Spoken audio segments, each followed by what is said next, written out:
And good morning to you on SicEm365 Radio, SicEm365.com. It is a very special day, Wednesday, December the 15th, 2021. It is National Signing Day number 1. Craig Smoak, SicEm365 Radio, SicEm365.com with you. Our second annual Signing Day Spectacular. Got some familiar faces behind the scenes. Jack McKenzie, Armstrong Sims, running the show here at the Studio 101 Elm. And good to be with you. Hope you're having a good morning. And hopefully you're excited about some new Baylor Bears joining the fold because they're already coming in. It's 7:32 now in the morning, and Baylor's 2022 class is already what looks like almost a third of the way through. Hope you're having a good one. We're going to run through Baylor's National Signing Day class. We're going to hear from some of the signees today as they become official members of Dave Aranda's Baylor football program. And I'm joined as always, it seems like at this table, not by David Smoak and Paul Catalina. That'll be later today at 3 o'clock on SicEm365 Radio. But Craig Smoak joined as always by Grayson Grundhafer, Director of Broadcasting, also team and recruiting reporter for SicEm365. And Grayson, Christmas Day is a couple weeks away now at this point. Less than that, actually, 10 days away. But for you, a guy like you and what you do, this is basically your Christmas, is it not? Yeah, this is definitely like a little bit of a Christmas for me. I work all year for this day pretty much, and since it's become the more popular National Signing Day compared to the February one, this is the day. And it's really exciting to see this come together. I had an opportunity to talk to a few of the commits over Zoom calls, so we'll hear them a little bit later on. And of course, I've built good relationships with a lot of these guys signing, and I know it's a really important day for all of these kids and just a great moment in their lives that they're always going to remember. And, unlike last year, these letters of intent are just flowing in for Baylor. It took like 30 minutes last year for the first one to come in, and we already have it. I think there's like 8 already in for Baylor early this morning. Yep, so as I mentioned, it's the Signing Day Spectacular, our second annual. Last year we did this, and had a pretty good time with it, although we did end up having to wait quite a while for that first commit to sign his letter of intent, not to be confused with the NILs. These are the NLIs, the National Letters of Intent, that officially ink you and officially confirm you as a full-fledged member of the program. And what's great is that, starting right now, for about a third of Baylor's 2022 recruiting classes, Dave Aranda can talk about them by name. He can actually say, yeah, Kyan Roberts Day, we saw him, blah, blah, blah, and this is what we think he's going to do. And I think that's my favorite part, is just as much as we talk about these guys, the coaches can't talk about them, and then now they can. And I think it's always fun to hear that. So I'm looking forward to whenever we get the opportunity to hear Dave Aranda be able to talk about some of these guys. And we'll start getting into here in just a minute, who all has already signed and what that means. But Baylor with 19 commits heading into today, Grayson. Devontae Tazzino joined the fold yesterday, and that was somebody that you had been writing about and, had said to keep an eye on, young man out of Killeen. And, look, they haven't had a lot of success down in Killeen, or even really locally. They haven't, either pursued guys or just haven't landed them. But Devontae Tazzino, one of those prospects that you're expecting to sign today, and he made 19. But as far as before we get into the guys who are official and all of that, what is Baylor looking at today as far as what to expect? The 19 guys, Jeremy Evans, a.k.a. Jeremy Patton, is the only one that we're thinking is not going to be officially announced and have the full-blown signing day until a little bit later, right? But besides that, kind of expecting everybody else to sign sometime in, the next couple of hours or so. But also, besides that, who are we not talking about that's not a commit right now that, potentially you're eyeing for joining the class perhaps today? Yeah, so Jeremy Patton, like you said, he's going to sign January 10th, I believe, but I think that's just going to be the ceremony. I think he's going to sign today. The question is, will that be released? I don't know how exactly that's going to work, but we'll definitely continue to follow that and track that. Devontae Tazzino, like you said, committed yesterday, so he's a guy who Baylor had been targeting, made a priority. They got him on an official visit this past weekend, and were really able to solidify things for him.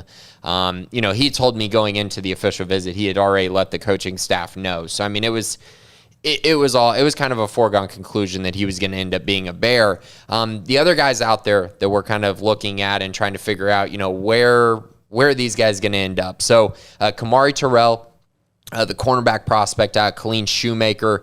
He's been a guy who Baylor has been, they've been right there. It just seems like he's kind of waiting. I don't know if he's waiting for more offers, if he's waiting to kind of make sure he's making the right decision, but Baylor's been his clear leader for a long time now.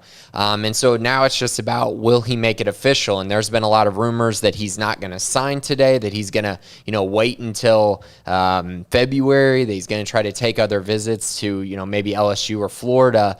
And so that's going to be one to definitely watch. If he does end up signing, that will be absolutely massive for this class going forward. The two other names are big names that have been looming for a while now. Calvin Dinkins, the young man out of Lake High School in Mississippi, 6'3", 315 pounds. He'd fit into a nose tackle role for the Bears defense. He's between Mississippi State, Florida, and Baylor. I'm expecting him to choose Mississippi State as of 7:37 this morning. That's where I'm kind of leaning, but he's another name out there that Baylor's continuing to recruit really hard and trying to maybe pull off not a flip, but maybe a switch here with other teams trending right now. And then the final one, of course, is probably the big name that everyone's been kind of talking about over the last week or so, Armani Winfield, the wide receiver out of Louisville, 6'2", 180. He's got offers from everyone in the country. He's a top 150 player in the nation, 4-star recruit unanimously, and would give them a real, spark to finish this class, kind of a big name to build around. So he's another name. And then I will say there was a developing story last night. Allen offensive lineman Neto Umeozulu, he pulled down his commitment graphic to Texas, and so there's been a lot of smoke there as to what could be happening. I don't feel confident that it's going to be Baylor at this time, but there's definitely something going on there, and so that'll be something to monitor. As we know, Baylor got him on an unofficial visit on Thursday, so I do think they're in the mix, but there's obviously a bunch of other schools, and just a weird situation that happened last night that I'm still trying to figure out. The check not going through yet for the Horns for Heart or whatever, the $50K for just signing the dotted line. Is that not clearing quick enough? Maybe, I don't know. Yeah. But yeah, they went on a run, and we'll dabble in the Big 12 a little bit. This is going to be a signing day show focused on Baylor football and not so much the Big 12. But if there's something notable, like a big commit, that was unexpected or something, that we'll pass it along. But here's kind of the deal. Craig Smoak, Grayson Grundhafer, we're going to be with you for probably the next couple of hours. We're just going to play it by ear as far as guys signing, and we've got some interviews to get to that Grayson conducted with 4 of the now official Baylor Bears.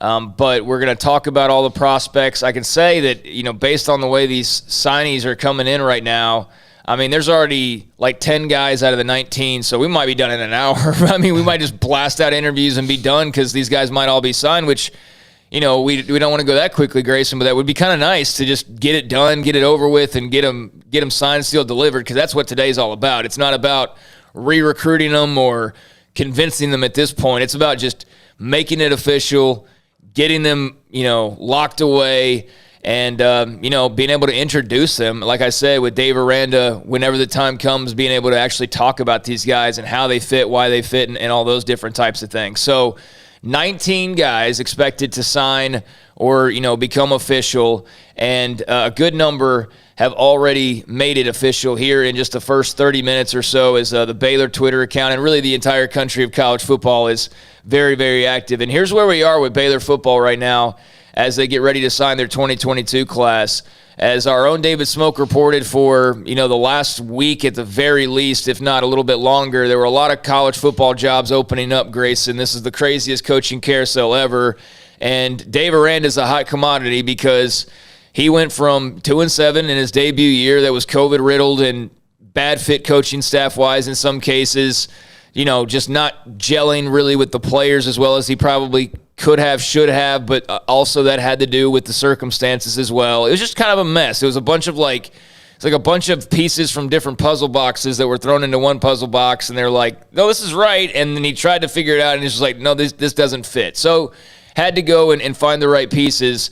Safe to say he did that with all of the hires they made this offseason and the transfers that they brought in as well, which will be a storyline that we continue to monitor over the next few weeks. But he's not only been honored in various ways already, as Coach of the Year and all of that, but Baylor's the freaking Big 12 champions. I mean, they are the reigning, defending Big 12 champions.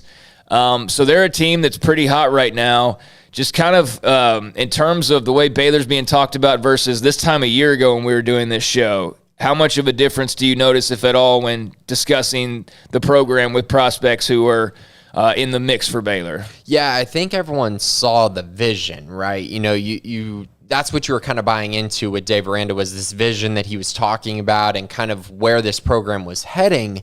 But now you're kind of seeing that vision on the field, which makes it, much more appealing to prospects. And also just when these guys talk about Baylor winning a Big 12 championship, especially the committed guys who are signing today, you just see their face just light up. I mean, it clearly meant a lot to them. And I know that a lot of these guys talk about how, they weren't part of the team, weren't part of the program yet, but they still felt like it because, they're going to be Baylor Bears here, very soon. And so I just think that that's the shift. It goes from a vision, something you talk about, to something that you actually did and you actually put on the field. And I think these recruits, it really resonates to recruits when you can say something and then back it up. And that's exactly what this staff has done.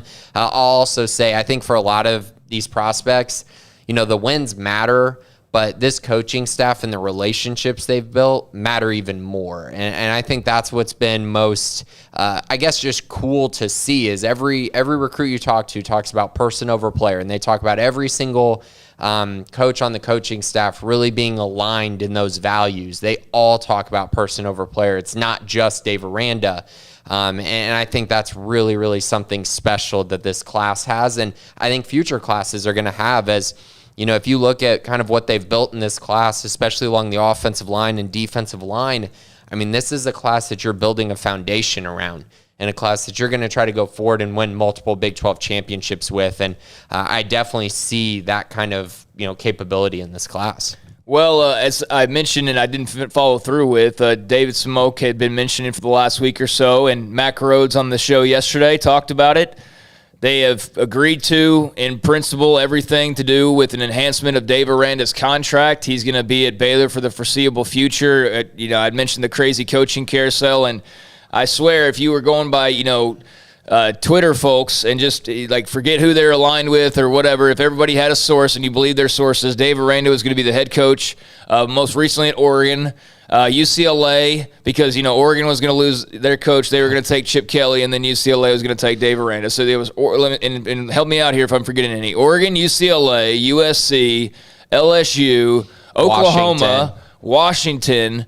So at least 6 programs he was mentioned for. Florida, Notre Dame. 7, 8 programs. And those are all big-time schools. You don't get mentioned for those jobs. I mean, you do loosely on Twitter. You can get mentioned for anything, but that's all because of the year that they had and what he showed this year. And he definitely showed some growth just like his football team did. But, a big part of taking that next step is, him getting locked down. I think that's big news. And the other part of the news is the fact that the coaching staff is going to be taken care of as well. And he mentioned that, or Mac Rhodes mentioned at least that, there might still be a little movement here or there. There might be a guy or two, no specifications on what exactly, one of the 10 main coaches or whatever, but there might still be some movement this offseason. But for the most part, I think one of the main things for Dave Aranda was not taking care of himself so much as his staff. And so they're building, man. And I think that's just, that's good. And that was good to hear from Mac Rhodes yesterday, just confirming what we had been talking about, that Dave Aranda has agreed to a new enhancement of his contract. And all they're waiting on now is paperwork for that to be official. So that had to feel good for any commits that were even had the slightest, doubt maybe or whatever. And I think that pays dividends, obviously, moving forward as well, is to have something like that out there. Dave Aranda and, a restructured, enhanced contract. So, Grayson, what do you say we get into some official Baylor Bears here? Yeah, absolutely. I do want to mention one thing. There is a source right now by Pete Thamel who's talking about Matthew Pallage, Baylor's safety coach, potentially being co-defense coordinator at Oregon. So I do want to mention that just because that's a report that's coming out. Obviously, we're going to talk signing day, so not dive too deep into that, but it is an interesting note and something that I think it happens. You know what I mean? When you have a lot of success, obviously a lot of schools are going to pay attention. And so to see that report by Matthew Pallage, really interesting. But now let's talk about some of these signing day guys. So where do you want to start, Craig? Yeah, well, I just got done saying Dave Aranda had made mention that, or Mac Rhodes had made mention that, there might still be some movement. And as soon as I say that, here's the note on Matthew Pallage. So that's from Pete Thamel. Oregon expected to hire Baylor safeties coach Matthew Pallage as new co-defensive coordinator. He also, of course, was a special teams coach and did a really good job. I mean, you look at, the punt game this year, kickoffs regularly out of the end zone. I mean, they really took a big step there. And that was a part of, why they won the Big 12 this year, in my opinion, was just the reliability that they had on special teams, especially in the kicking game, field goals, kickoffs, punts, all that stuff. So that's developing. But regardless of where that leads, this is about the guys who are going to be here, we know for sure, starting next year. And a third of the class, if not half of the class, is now official at this point, Grayson. So let's start off with the young man who became the first official signee of this 2022 Baylor signing class. And a little UK flavor very early in the morning here as we start off in Coppell, Texas, and Alvin Abicelli, big offensive lineman from Coppell High School. He committed back in June, late June, on the 28th, right as the summertime began. He has signed his letter of intent. Alvin Abicelli of Coppell, Texas, 6'6", 310 pounds. My goodness, he's a big fella. Had offers from the likes of Oak State, Houston, men's 310 on the O-line. Eric Mateos has to be happy about Alvin Abicelli becoming official a few hours ago, actually. Yeah, I mean, this is the left tackle for this class. This is such an important get for this Baylor program because they need to build a pipeline at the left tackle position. They got to build depth there. They got to find guys who can legit play that position because we know how difficult it is. We know how hard that position is. And I talked to Alvin probably a month and a half ago, and he told me he was going to wait till February to sign. And I was just shocked when he told me that. And then he had his in-home visit 2 weeks ago or a week and a half ago, and he said, yeah, no, I'm signing now early. And I believe he's going to be an early enrollee as well. So he's going to get on campus and be a guy who I think can have an instant impact for Baylor. Obviously, if Connor Galvin stays, then that impact will probably wait a year. But if he leaves, I think Alvin might fight for that position, especially if he does end up early enrolling at Baylor. He is every bit 6'5", 6'6", 310 pounds, great arm length, great hands, a guy who I think this is an all Big 12 type guy. I really do. I think he's your next Connor Galvin, who was a prospect who I felt like really could emerge. And I mean, we talked about Connor in the offseason. I talked about how I voted for him as a preseason all Big 12 guy, and he ended up being the Big 12 Offensive Lineman of the Year. I think Alvin has that same upside, and I really do think he's going to be a very, very good prospect for the Bears and might be the most important prospect in this entire class. So Alvin Abicelli, Coppell offensive lineman, big fella, and a part of a big offensive line class. It was clear that, going into this year, they addressed the offensive line with a couple of transfers, and Grant Miller and Jacob Gall, and they proved to be absolutely massive additions and really solidified Eric Mateos' O-line.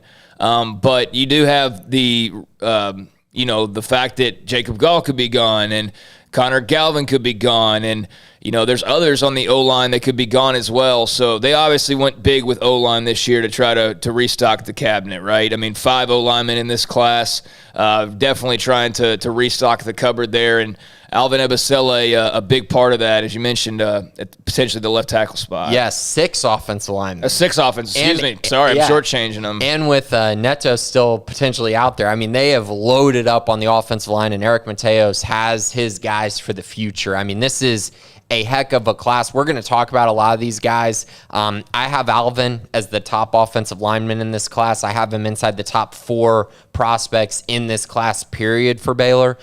So this is a huge one to be the first one to sign. I mean, for it to be this important of a prospect, I think it's a great start to the morning for the Bears. No doubt. And another player that is in the mix as the commits continue to become official signees now. The number 2 commit to come in on the board today was Trey Emery. Trey Emery from East Texas, Mount Pleasant, KD Cannon country, even a little bit of Davion Hall country when you start to get to that Northeast Texas area. But that's been an area that's been very kind to the Baylor Bears, I think, over the years. They've recruited that Northeast Texas spot really, really well over time. And Trey Emery, a guy that I know a lot of people, had very high hopes for, and it was a big commit at the time.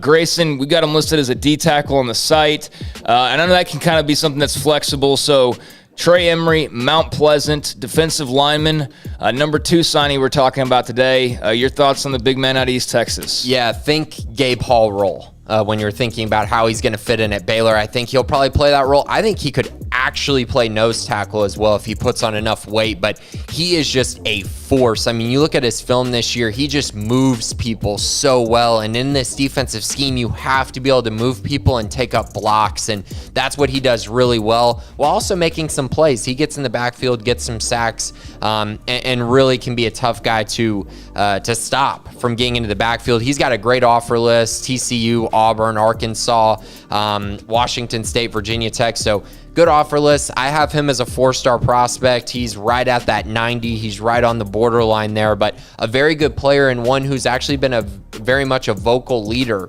for this Baylor class as they've tried to finish off the 2022 class. He mentioned KD Cannon as a guy that he looked up to, when he went to Baylor. And so it definitely played a role in his recruitment, the KD Cannon connection there, just seeing him play at Baylor, the success he had. And then Trey obviously took his official visit, made official, really loves what Dave Rand and the staff are building. And again, like I said, he's one of those guys who I've probably built one of the better relationships with in the class. And we're going to get to hear from him here in a little bit. And he is a very, very special young man and a guy who I know I read, and I don't think many people knew this. He actually had a disease a few months ago, and they were wondering if he'd ever play football again. Oh, wow. Yeah, I think it was 10 months ago.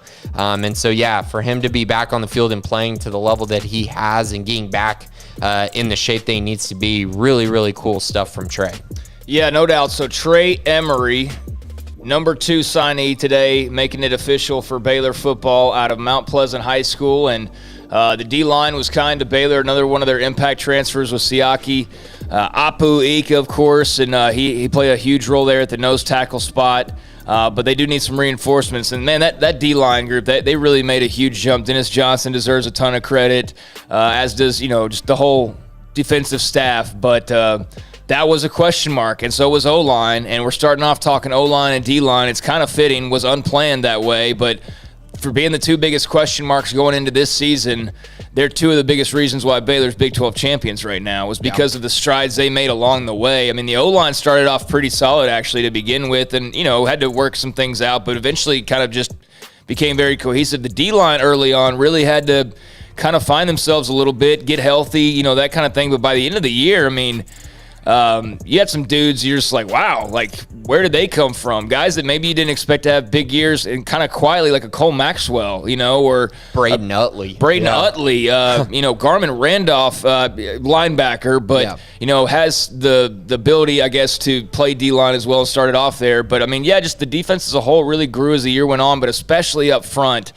you started to see maybe even some just unfamiliar names making an impact for the Baylor defense. Yeah, and that speaks to the development, right? The development process that Braden Utley and Cole Maxwell are playing massive roles on this team. Now you replace those guys in the future with guys that are, 3- and 4-star talent that you get to develop. We'll talk about, some of the other guys in this class, but, Trey Emery fits that bill really well. And you're talking next year, Siaki Ika could be back. Gabe Hall, TJ Franklin, they could have their whole starting defensive line back and be one of the most dominant forces in the Big 12. Pac-12, if not the country next year, and they're just replenishing that group. I think Dennis Johnson has to be really, really excited about that. Yeah, no doubt. So there is Trey Emery. So Alvin Ebisele, one of 6 offensive linemen, Trey Emery, along the D-line, and we're going to talk about what happened. I don't know if it ever got to that point, Grayson, necessarily, but there was some rumblings. It did on the board. Okay, well, people were freaking out. Okay, the board I had to calm them down. The board freaking out. Imagine that. But in all seriousness,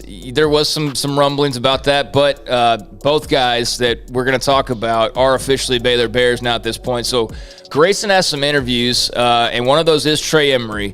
We're going to hear from Trey Emery in just a moment.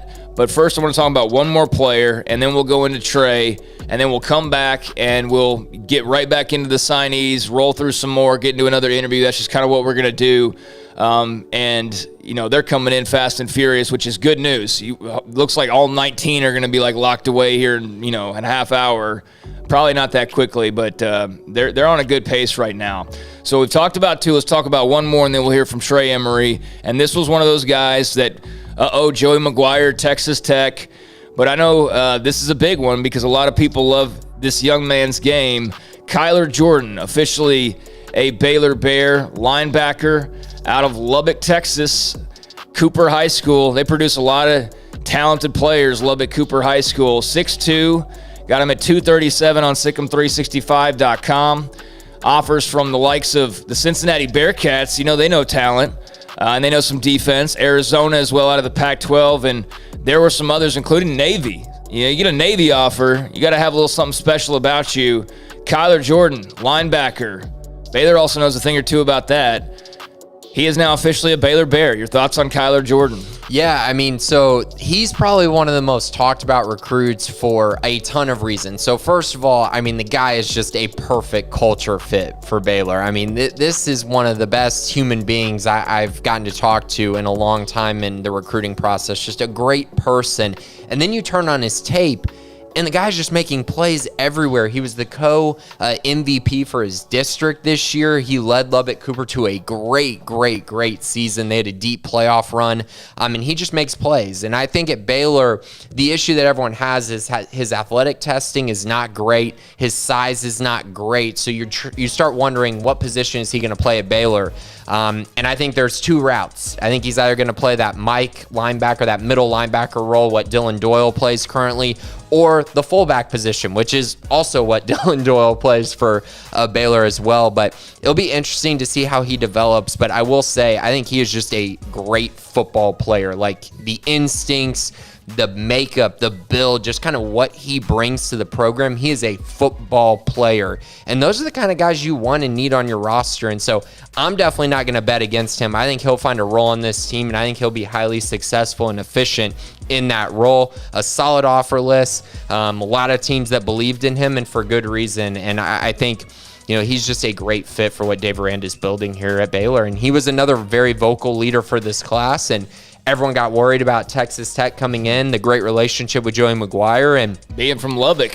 Shoot. Let's not kid ourselves. They tried to get him, tried to flip him, and Dave Aranda wasn't having any of it because they know they really want this guy in their program. Yep, so Kyler Jordan, fear not, making the trip from Lubbock to Waco. He'll get to be at his hometown next year when Baylor heads to face the Fighting Joey McGuires out in the LBK. But he's going to be in green and gold. So Kyler Jordan, commit number 3, turned signee number 3 officially this morning for Baylor. Again, welcome into the Signing Day Spectacular, 2nd annual. Craig Smoak, Grayson Grundhafer of SicEm365.com, Jack McKenzie and Armstrong Sims behind the scenes. And as we mentioned a couple of times, Grayson had the opportunity to sit down and talk with some of these signees ahead of time to get their thoughts on officially becoming Baylor Bears. So we're going to get back to talking about the guys that are now officially signed, and there's a boatload more to get to, although it's stopped for 5 minutes. So there's 7 more guys, 8 more guys I think that need to sign at this point, but we've got a bunch of them to roll through. We've rolled through 3 of them so far, but let's hear from one of those young men that you had the opportunity to talk to right now, as a matter of fact. Let's hear from the big man up front, coming out of Northeast Texas, same high school as KD Cannon, Trey Emery. big defensive lineman out of Mount Pleasant High School. Here's his conversation about becoming a Baylor Bear officially with Grayson. What's going on, and welcome in to the SicEm365 signing day special. And I am here with 2022 Baylor commit Trey Emery out of Mount Pleasant High School. Trey, we're here. What does it mean to you, man? It's signing day. How excited are you? Man, it's great, man. It's a blessing. About time. Yeah, I'm sure you've been waiting for this day for a while, and I know when you took your official visit and things like that, that's when you committed and all of that. What's the process been like for you? Honestly, bro, when I committed, I knew it was home, so I didn't take no other visits. It was just a matter of time. I was just ready to sign that piece of paper. I just been, I visited a couple times. Then, between then and now, enjoy game, talk to coaches. That's still my family. A lot of some coaches left, but it doesn't matter to me. That's still home. So I've just been waiting for this moment. Yeah, we'll get into some of those things that happened during your recruitment here in a minute. But let's start at the beginning. So you got offered by Baylor November 24th of 2020. And after that, you got 11 more offers and then eventually took your official visit. What was that process like, that initial process, getting the offer and then, of course, getting all the other offers as well? I think I talked to Coach DJ that morning. I was texting him, he told me to call him. I called him. We talked for like 5 minutes, He told me he wanted to offer me. Then Baylor has always been my dream school, so I was excited, very excited. I was still gonna give other schools a chance, but I just knew, that means much more than a lot of other offers. So I got the offer. Me and DJ started getting close. He started calling me a lot. Around Christmas we bonded closely. Until then. That was when it was COVID rules, so we couldn't really just do much as far as me going up there and saying I'm in person. So we did a lot of Zoom meetings. He talked to me about everything. So it was a lot, to go into, and it was difficult not being able to see him. But when they opened the restrictions, that's when I was finally able to get up there. Yeah, and then obviously you took your official visit. On the 18th of June, one of the first official visit, literally the first official visit date. So I guess I know I talked to you right after the visit, but how did that visit go for you? And just kind of going back and looking at that time, how much did that official visit truly mean to you? Because I know you shut it down completely after that. Yes, sir. I got there that night. I got there Thursday night. And, I was talking to recruits, it was crazy to me because I was like the only one that wasn't like committed there at the time. And I was like, okay, I might need to get on board, I'm see how this visit goes, So the next morning, I think it was at 11 when we got up, like ate breakfast, went up to the facility, met all the coaches, and that's when I met Coach DJ in person. It wasn't like we were just brand new people to each other. We already talked to each other, but it was just great seeing him in person. I felt like love just because I was the only D lineman on that visit. And he told me like that meant something to him. So I was like, okay, like they really want me, And we broke into meetings, one-on-ones. I broke in one with my mom and Coach DJ and Coach Lockhart. And he was just telling me, last year how difficult it was and everything, but he was telling me how, even though it was a tough season in 2020, but the defense, they still held their own at times, and I believed that. And he just showed me how he was going to use me. And I, at that point, I was bought out in, and I told my mom, like, this is no question. I'm not going nowhere else. Like, this is where I want to be. And she started playing at first, but I told her I'm dead serious. And, it was exciting at that time. So that's when it happened, at that moment. Yeah, and then I guess after that, like I said, you shut down your commitment. Everything had really just kind of been casual. You're getting ready for the season and everything like that. There wasn't really much drama with your recruitment. And then, of course, I know someone that was close to you during your recruitment a little bit. I know you said Coach DJ and, of course, Dave Aranda, but then also Joey McGuire. And, Joey went to Texas Tech along with James Blanchard. What was that like for you? I know you didn't really waver from your commitment, but kind of talk about kind of that process and how you kind of navigated it.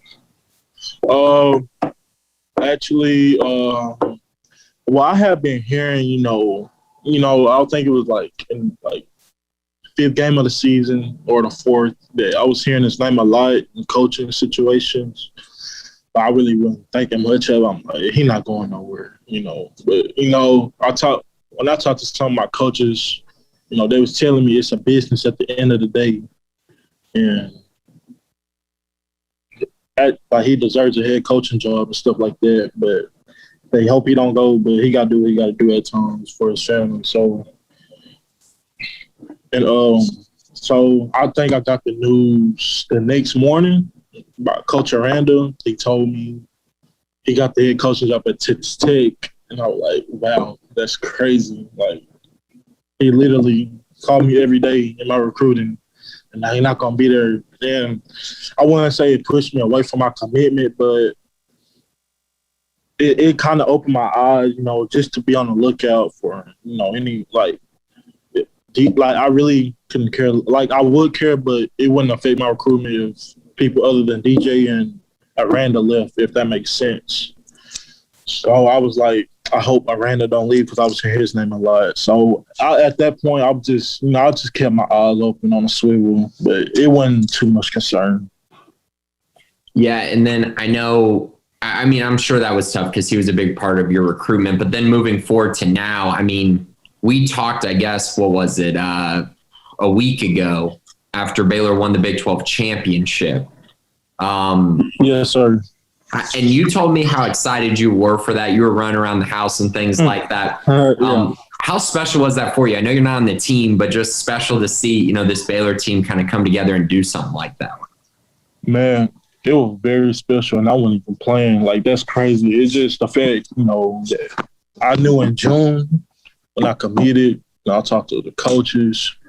I already knew in my heart, they was going to, do something special this year. And like I said, they was picked to go 8th in the conference. So, a lot of people, I have a lot of supporters, but then I have those supporters who ask me, why would I pick Baylor, over, our Auburn, Arkansas, SEC, whatever, blah, blah, blah. I'm like, you can't question nobody's commitment because you don't know the feeling. And I know this team gonna do something special under Aranda. And like I said, with that win, I just felt like they proved a lot of people wrong and they woke a lot of people up. So I was just happy for them and happy for Coach Aranda.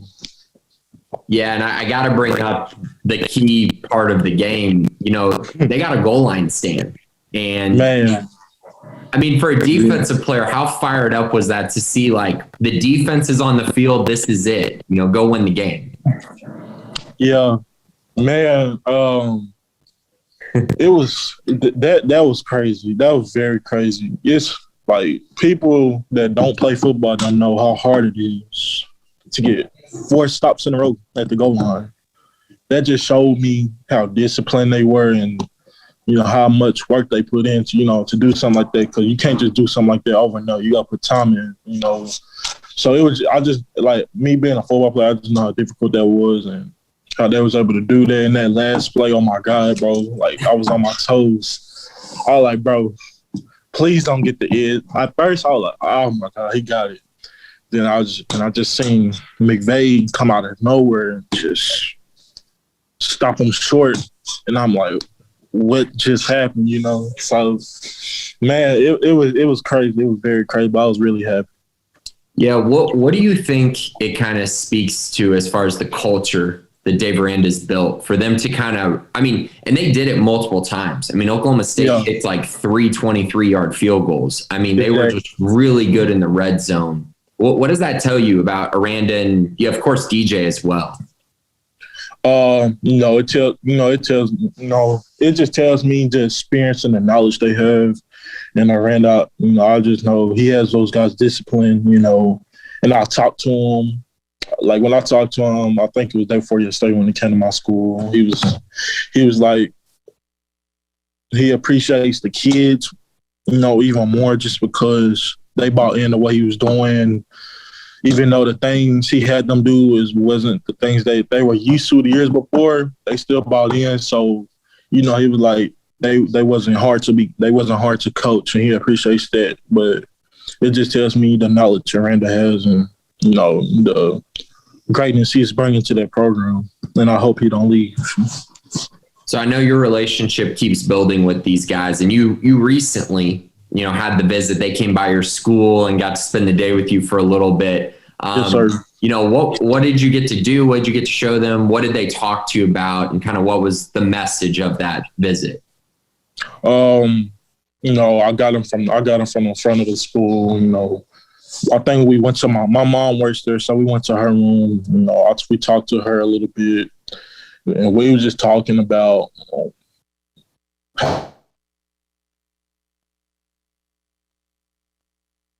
how they were really excited they won. They got to finish it off, And I was just talking to Coach Aranda about his reaction. How in the heck did he just not even smile or nothing? I'm like, bro, are you not normal? Like, bro, you just want to beat your championship. Like, that's just him, And I just appreciate him for being so humble. Like, that's probably one of the most humble coaches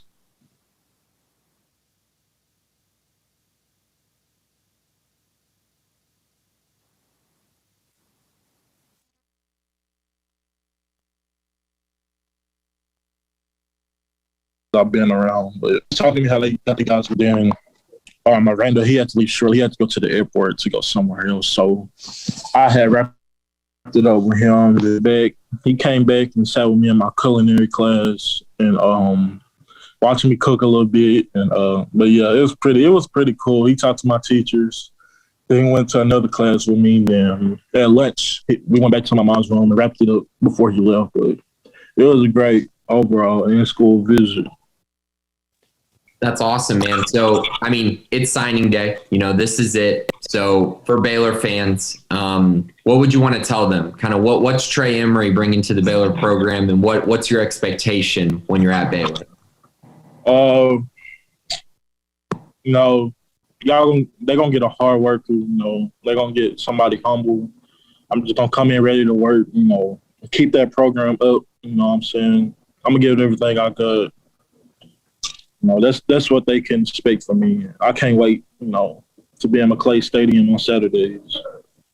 Awesome, man. Thank you so much, Trey. I really appreciate it. And congratulations, man. It's signing day. You only get to do it once. So it's a big opportunity for you. That's awesome, man. Thank you, man. I appreciate you taking the time out, dog.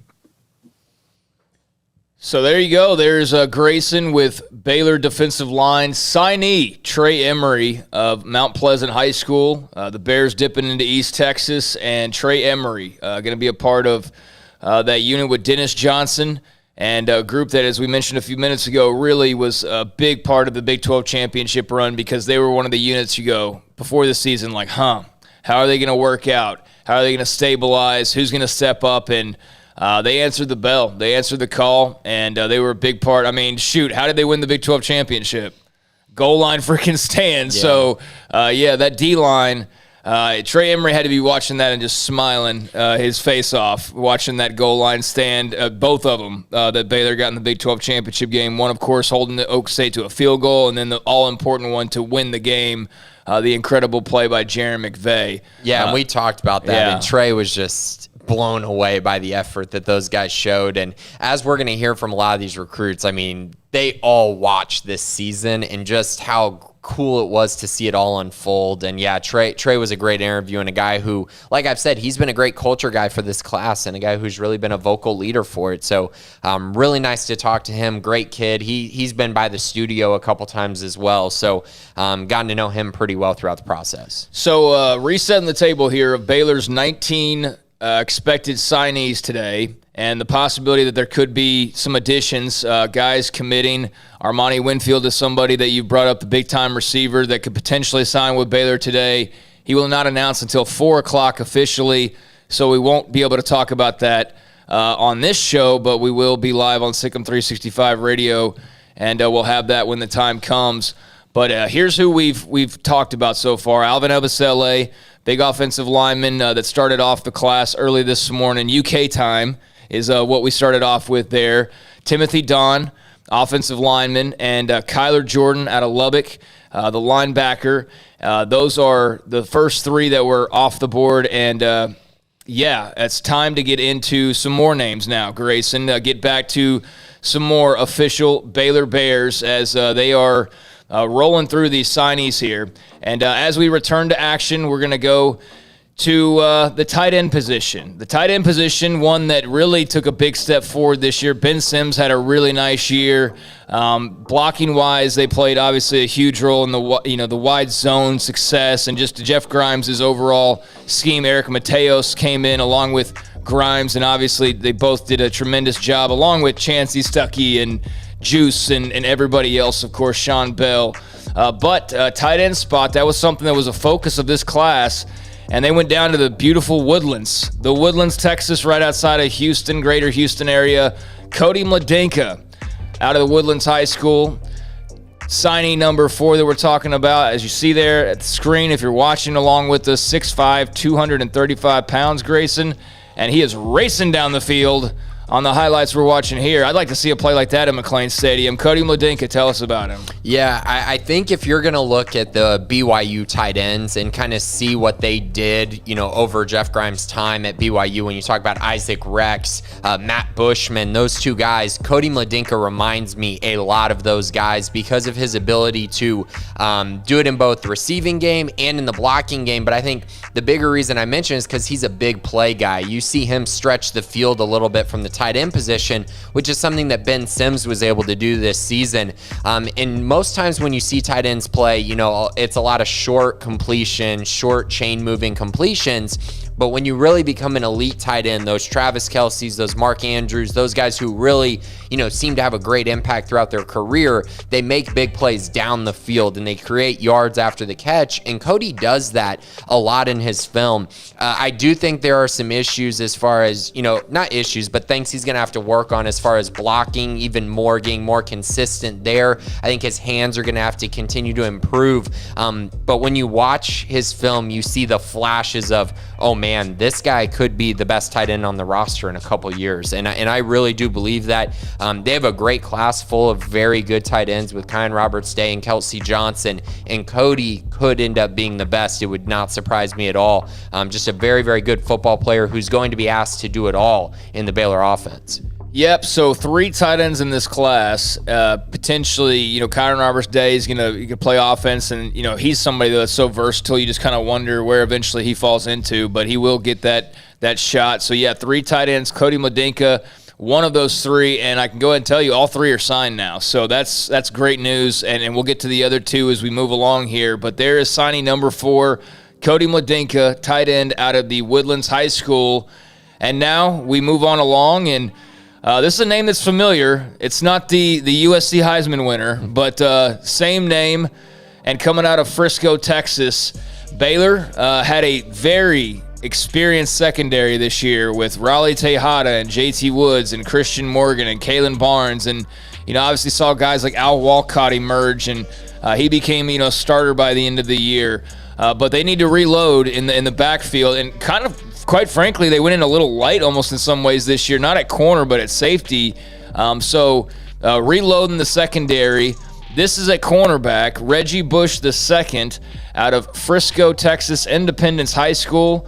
What can you tell us about Reggie Bush, latest Baylor signee? Explosive athlete, and that's what Baylor was looking for in this class. I know he's the only cornerback currently committed in this class, and a very, very good one. So in high school, he's the utility player of the year in his district. and for good reason. At running back, he had 751 yards and 11 touchdowns, added 395 yards and 3 touchdowns in the receiving game. I believe he had 3 or 4 kick returns / punt returns for touchdowns. I mean, he did it all while also playing defense at a very, very high level. So a very good player for Frisco Independence, and a guy who I think has one of the higher ceilings in the class. The issue with Reggie is kind of projecting, what's he going to be able to do at the college level. They're going to ask him to play cornerback, and he played a lot of safety in high school and obviously played a lot of offense as well. So there is area for him to grow as a player. I think there's a high ceiling there, and if he can continue to learn under Coach Curtis sooner rather than later, I think he can be a very good player. He's also an early enrollee, which I think will really help him. But I think Baylor fans are he's going to be one of the guys I think Baylor fans are going to be the most excited about, and they should be, because he's just a flat-out playmaker for that defense. And as we've seen this year, when you have a bunch of playmakers on the field in Dave Aranda's defense, I mean, great things happen. And I just want to mention a quick story. He'll mention it when we get to his interview, but he had one play this year where he he got a carry and went 75 yards for a touchdown. He kicked the extra point, went out, kicked off the football, and then was right back on the field playing defense. So, I mean, the guy literally does it all.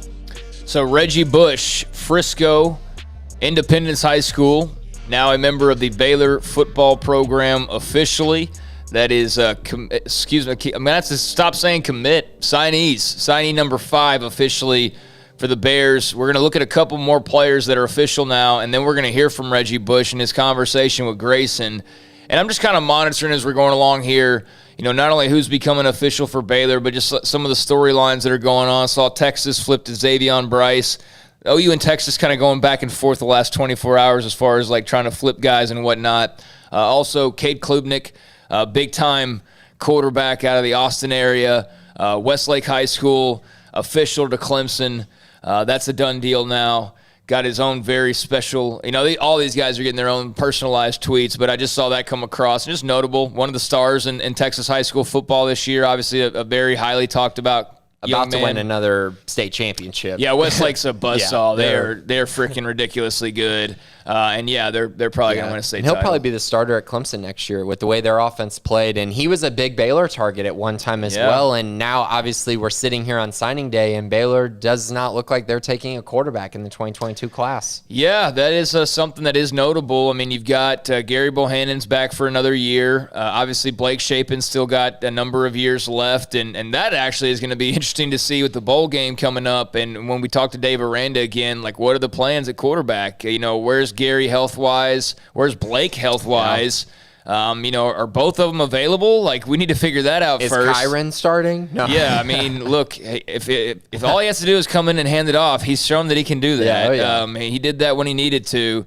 But, yeah, I mean, that's something that we're going to, amongst many topics, we'll have to discuss with Dave Aranda is what the quarterback situation looks like. And if they're both healthy and able to play in the Sugar Bowl versus Ole Miss, like, how does that get figured out? And then beyond that, with both of them expected to come back, plus Kyron Drones and the young man, the walk-on, C.J. Rogers. C.J. Rogers, out of Argyle. Yeah, that's very highly thought of.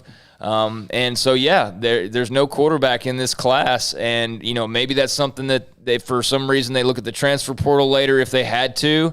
But no, not a QB in this class. And that's pretty rare because normally you'd sign a guy every single year. But because they're pretty young at the position, just don't feel the need to. So moving on along here, just talked about Reggie Bush, and we'll do a couple more, and then we'll hear from Reggie Bush. But let's go back to the official signees for this Baylor recruiting class. We just talked about one of the 3 tight end signees a moment ago with Cody Mladenka. Well, the second tight end signee is officially on the board as well. It's a young man that's been committed for a while, coming out of Red Oak, Texas, and Red Oak High School, 6'3", 230 pounds. Kelsey Johnson had offers. Pac-12 really loved him. Teams like Arizona and Colorado, really the West seemed to love him. A lot of offers from some of the schools out west, all the way to Hawaii, but got some East Coast love as well. Teams like Memphis and Liberty were amongst his offers, but so was Tennessee. That was a big one that he had. But Kelsey Johnson, Grayson, young man out of Red Oak High School. Yeah, this is a complete football player right here, and a guy who I think everyone has been talking about as, oh, he could play H-back. He might play fullback. A lot of people don't know if he'll fit in at the tight end position because of his size. And I look and I go, he's a true 6'3", right around 240 pounds now. He's a very good football player, and I do commit highlights every week and kind of spotlight the prospects as they're going throughout the season. And at one point during the year, Kelsey Johnson had 8 straight games with a touchdown. I mean, the guy is an absolute playmaker at the tight end position. I do think he can play some of that H-back role, though. I think he can kind of be moved around and be really versatile. And when you think of the H-back, I'm talking about, that vintage kind of Oklahoma style where you have a Dimitri Flowers or, the guy they have this year, Hall. Jeremiah Hall. I mean, he can play that role while also being a very effective tight end. And when you watch his film, he's got a mean streak as a blocker, which is something that you don't always see out of high school prospects. He is a very, very good blocker, but I think his hands really improved this year. I mean, he took another step in that direction. And then also, I think his playmaking after the catch was another area where, I mean, it just makes you think, man, this guy can be an absolute problem in Jeff Grimes' offense. And this is one of those really exciting ones. And he's a high 3-star for a reason on our site. He's a borderline 4-star prospect because he just is such a unique player who I think fits a very good role in what Jeff Grimes is trying to build. They need a guy like this. I don't think they have a guy like him on the roster, to be honest. And so they're turning a corner there. We are a little less than, or I guess a little over actually, 2 months from his 1-year anniversary of committing. He committed back in February, late February of this year. And now here, 10 months later or so, he's making it official. Kelsey Johnson, tight end out of Red Oak, is officially a Baylor Bear. So far, we've highlighted 6 guys: Alvin Ebasele, Timothy Don, both on the O-line, Kyler Jordan on the defensive side, Cody Mladinka, tight end, Reggie Bush, cornerback, and tight end Kelsey Johnson. And again, we'll hear from Reggie Bush in just 1 second, but one more player to take a look at, and there haven't been any new names come through.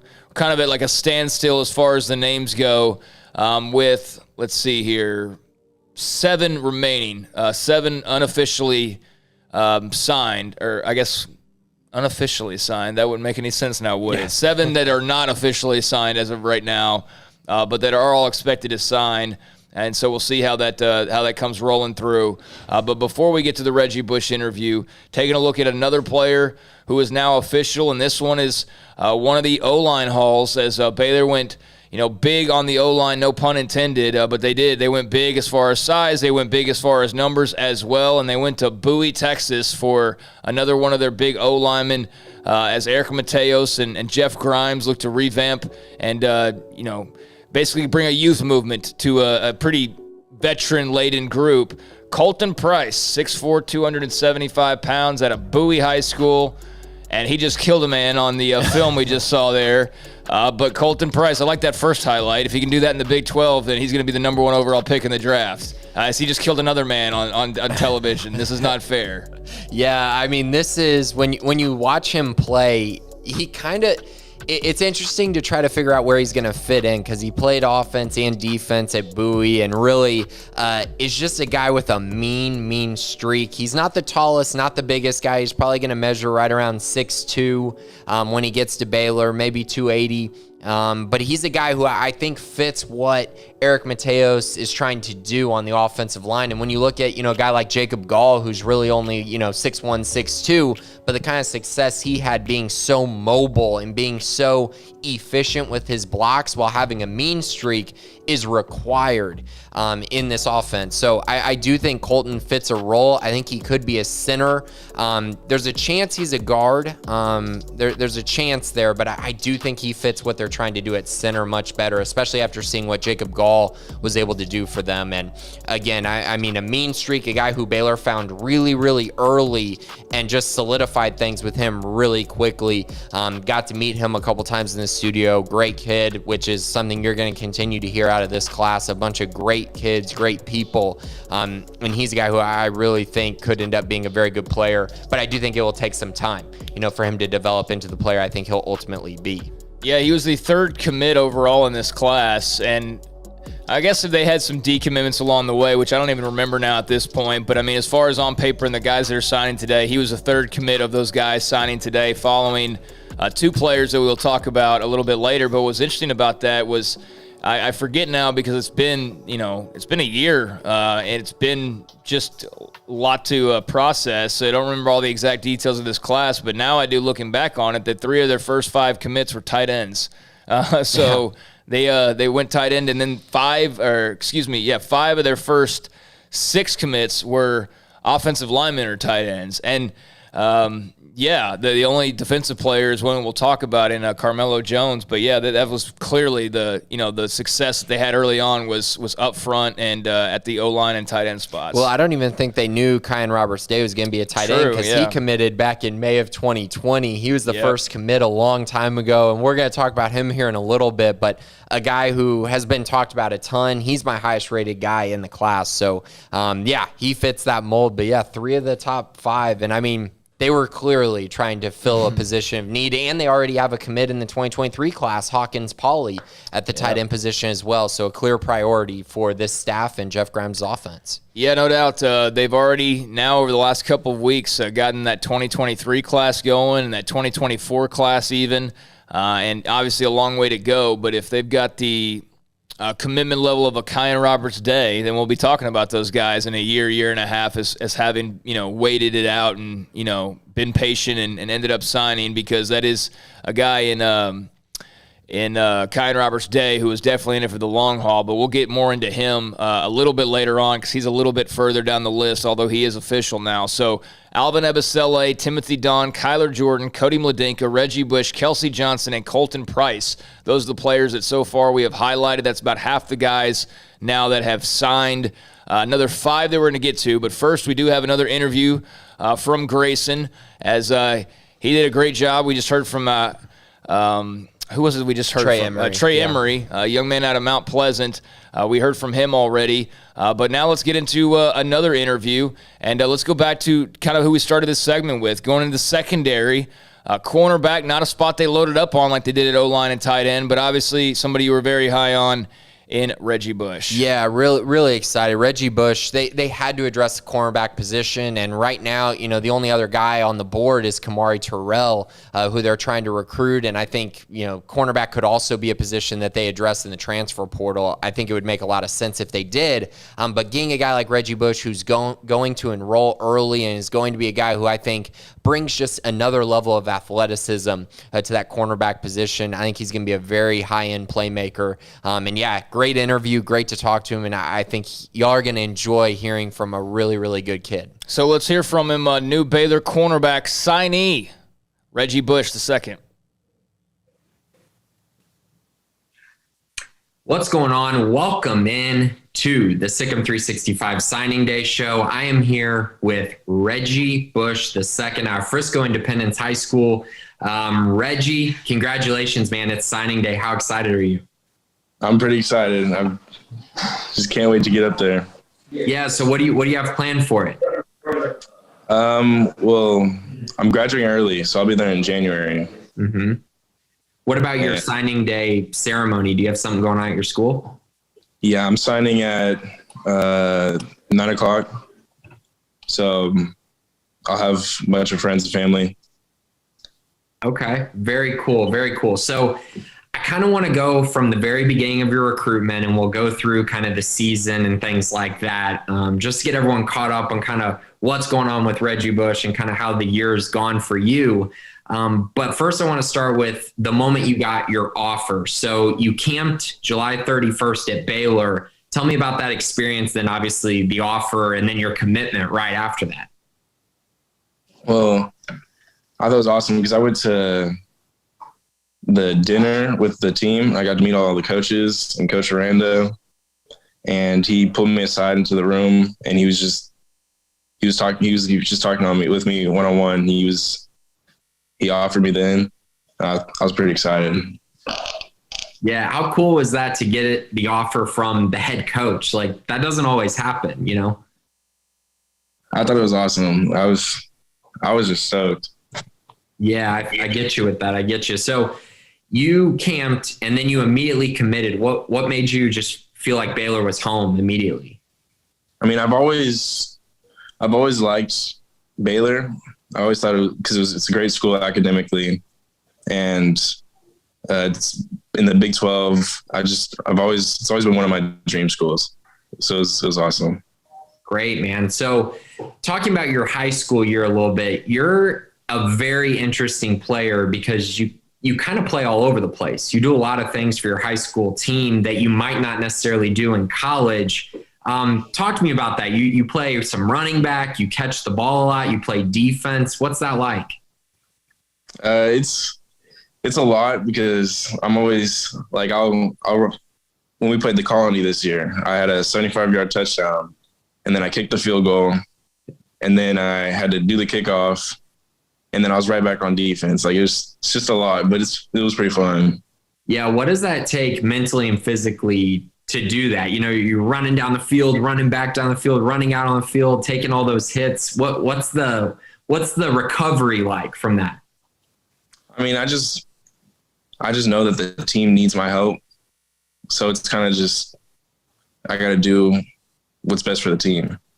Yeah. So on the year, 751 yards rushing, 11 touchdowns, 395 yards receiving, 3 touchdowns, and obviously tons of plays on defense. And you won Utility Player of the Year in your district. What does that mean to you?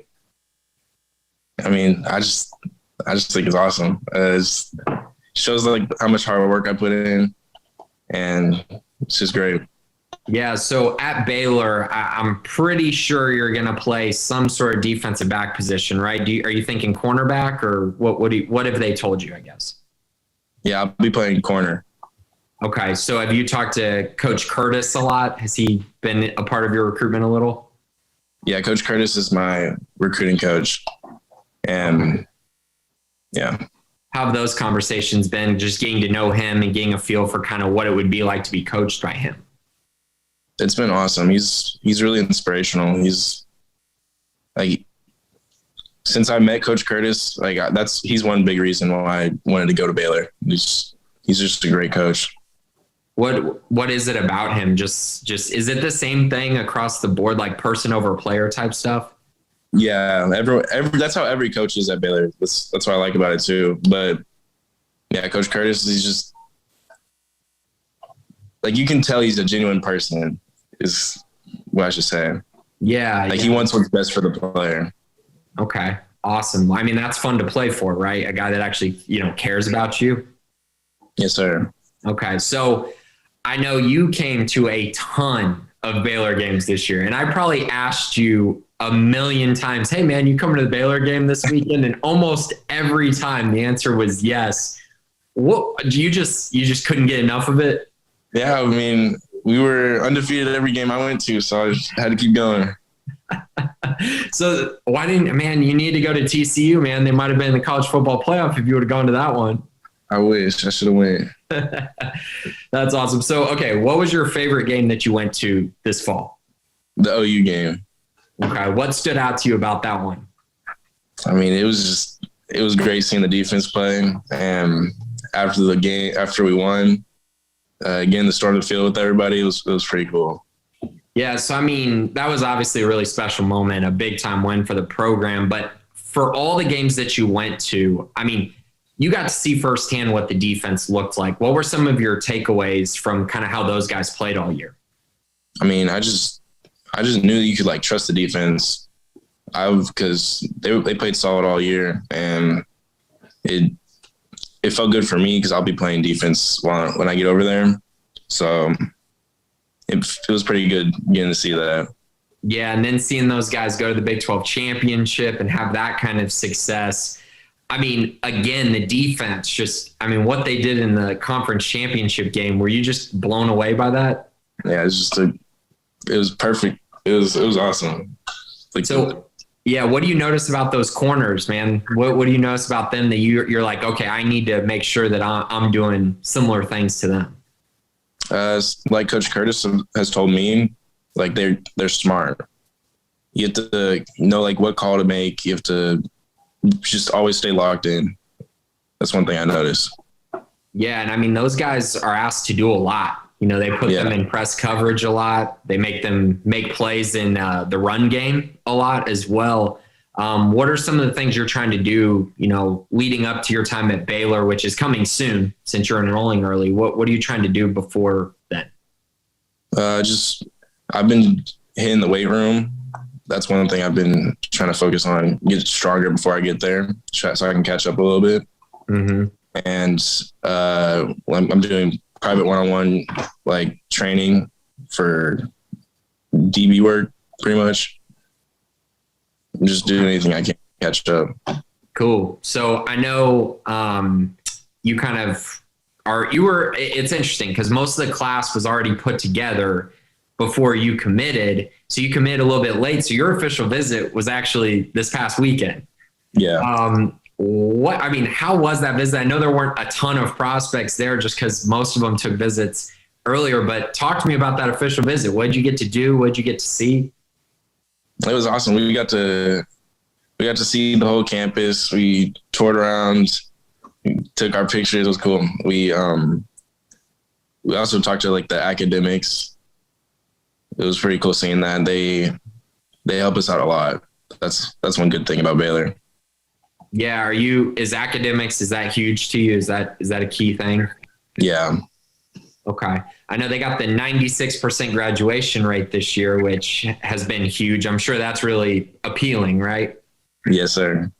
Okay. So what else on that visit? I guess, you know, you were already pretty locked in and you didn't really waver much at all, but was there anything that maybe stood out to you more than past visits? Just the staff, like everyone's genuine. Like you can tell they're like good people. They're not giving you anything like fake. You can tell it's like the real person. Yeah. And I know on this visit, there wasn't many of you. I think it was just you, Devin, and Caden were the only commits prior, right, that were there? Yes, sir. Okay. Do you have a relationship with those guys? I mean, yeah. Yeah. What's it like? That's pretty cool. Especially Caden. We're pretty close. We went axe throwing actually when we were at Waco, and he hit a bullseye on his first try. And I was just telling him it was in his blood. Like he was born for that. It was crazy. I'm like, that doesn't surprise me at all, man. That guy. Yeah, I know. He's cool. He's like a lumberjack. Oh my God, he's huge. I bet he threw that thing so hard at the bullseye. Oh my God. You just launched it. That's great. All right. So what about the other commits in the class? Do you have any other relationships that you've already been able to build? I've built up a little bit. I'm cool with everyone. Everyone in our recruiting class is pretty cool with each other, but I've mostly just built up a relationship with Caden. Okay. Because we've hung out. Mm-hmm. Very cool. Very cool, man. Well, I know this is a big day and you know, it's signing day. I'm sure you've been thinking about this for a long, long time. So just kind of tell me a little bit, like, what does this mean to you, this day, this moment for you and your family to officially sign with Baylor? I mean, it means a lot. It's taken me to the next step of my life. So it's definitely pretty big. Yeah, man. Okay. So if you had to, I guess, describe your game and what you feel like you can bring to Baylor, what would you say? I feel like I could bring just like a smart game. Like I play smart. I feel like and I'm pretty athletic. I feel like I could help out a lot on defense. Awesome, man. So I guess for Baylor Nation, what would you say is just kind of like your message, like what you want to do at Baylor, what you want to accomplish, and just kind of what you want for this team, like for your career at Baylor? I mean, first I want to win another Big 12 championship. That'd be awesome. Hopefully we can make it to the playoffs too. That's my goal. Absolutely, man. College football playoff. Well, hey, Reggie, it's great to meet you. This is the first time I've gotten to meet you. And just so excited for you, so happy for you, and congratulations, man, on signing to become a Baylor Bear officially. Really exciting time, man. Thank you. So there you go. There's Reggie Bush, Baylor cornerback signee with Grayson. Grayson, great job. That's the second of 4 interviews that we have for you. A couple more still to come, and that will include Timothy Don next here in just a few minutes. But we're going to go back to running down some of the signees as they become official. And Grayson, you said they have 6 left. I got 7 down here. You want to run over the unsigned guys real quick? Yeah. So you got Evans/Patton. Yeah, I got Evans/Patton. You got Devin Bobby, Corey Gordon, right. Caden Siraki, Bryce Simpson, George Maillet. Yep, that's so seven to go, yeah. Right? 6 or 7. I lost count here. I had 1, Maillet. 2. That's 7. Okay. Yeah. So 7 out of the 19 have not signed officially yet. Tizino's the one that I was also missing. Yeah, 7. Yep. So we're waiting on Jeremy Evans or Jeremy Patton, Devontae Tizino, George Maillet, Devin Bobby, Bryce Simpson, Corey Gordon, Caden Siraki. Armani Winfield will announce his commitment. Could be Baylor, could be somebody else at 4 o'clock. And anything else other than that? I just want to mention with Armani Winfield, I posted last night, I feel still pretty good about Baylor's chances with Armani. I think there's a chance that they're able to land him. I think it's between Texas and Baylor at this moment, and I think the Bears have the inside track on a top 150 player in the country.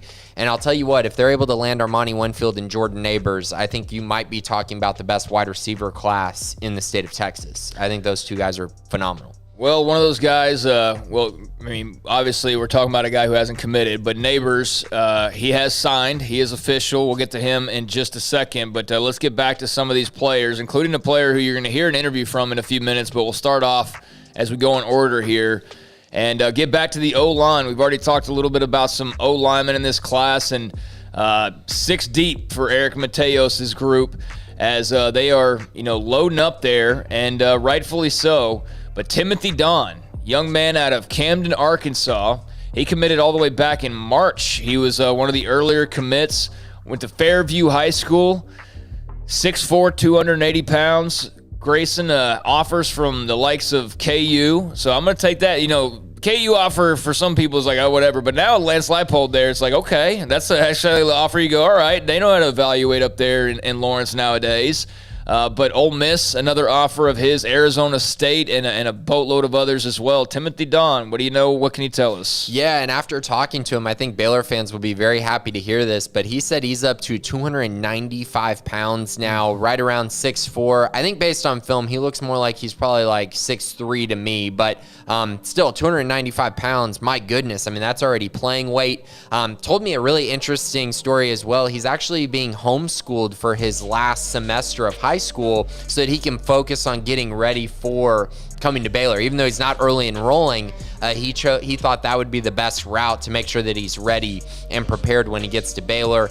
A guy who got a bunch of early offers, had Arizona State and Ole Miss back in 2020, but took his time with the recruiting process, got the Baylor offer, built a great relationship with Eric Mateos, got baptized within the last year and a half. And so that Christian relationship that he has with, God, and also just the fact that Baylor, very Christian institution, that really stood out to him. And I think, again, we mentioned great culture fits. Well, there you go. There's another great culture fit for the Bears. Took an official visit, actually helped land George Maillet on his official visit. Maillet, a big 4-star prospect. So, yeah, I mean, Timothy Don, very good prospect. And one of those guys that I don't feel like, we've gotten to – it's hard to hear a lot from him or see a lot from him because he's all the way in Arkansas. So everyone's focused on the Texas commits. And then you add in a guy like this from Arkansas. It's a really nice pickup for this Baylor staff and a guy who I think will fit in nicely at the guard position for Baylor.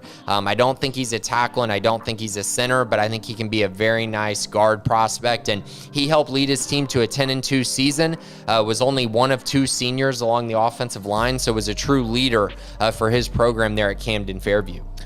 So there you go. Timothy Don, Camden, Arkansas, is now officially a Baylor Bear, and this class is mostly comprised of young men from the state of Texas, but they were able to go outside of the state. George Maillet, for example, Timothy Don, for example, and go out there and grab a couple of guys outside the state of Texas. Kyan Roberts Day, another one. Yeah, and Craig, I want to mention this. You know what he listens to every single day? Just take a our guess. show.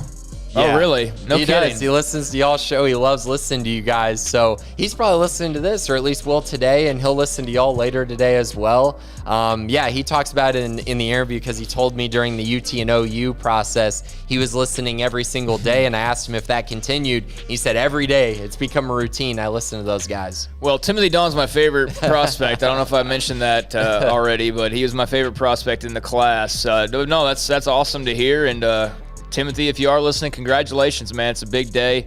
I got some ties to the state of Arkansas. My late grandfather, Jim Jolly, from the state of Arkansas, went there as well, played some baseball for the Razorbacks.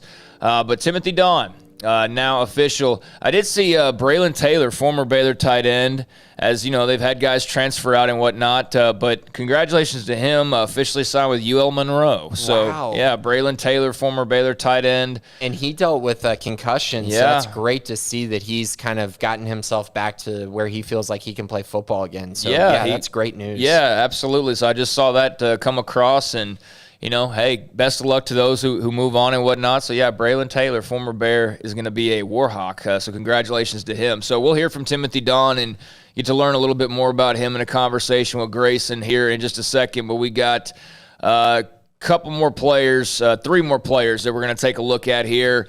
And the next one is one of what could be one half of an incredible wide receiver duo that you've been talking about. Big if, capital I, capital F, the Bears can land Armani Winfield later on today. This would be quite the duo. But we talked about Kyler Jordan, the linebacker signee out of Lubbock Cooper High School, and how he was one of those players that when Joey McGuire took the Texas Tech job late in the season, that as he started to get his claws into the landscape there in Lubbock, how they were coming after a couple of Baylor's guys. And one of those was Kyler Jordan, obviously, but the other one was Jordan Neighbors, wide receiver. Well, he's going to officially be a Baylor Bear. He is officially a Baylor Bear. Jordan Neighbors, a player that I know you're very high on out of Rockwall High School. And Rockwall is Rockwall Heath High School, excuse me. But Rockwall, just a bed of talent out there right now. Jackson Smith and Jigba, I think of him. This is a player out of Rockwall right now who's doing really well at Ohio State.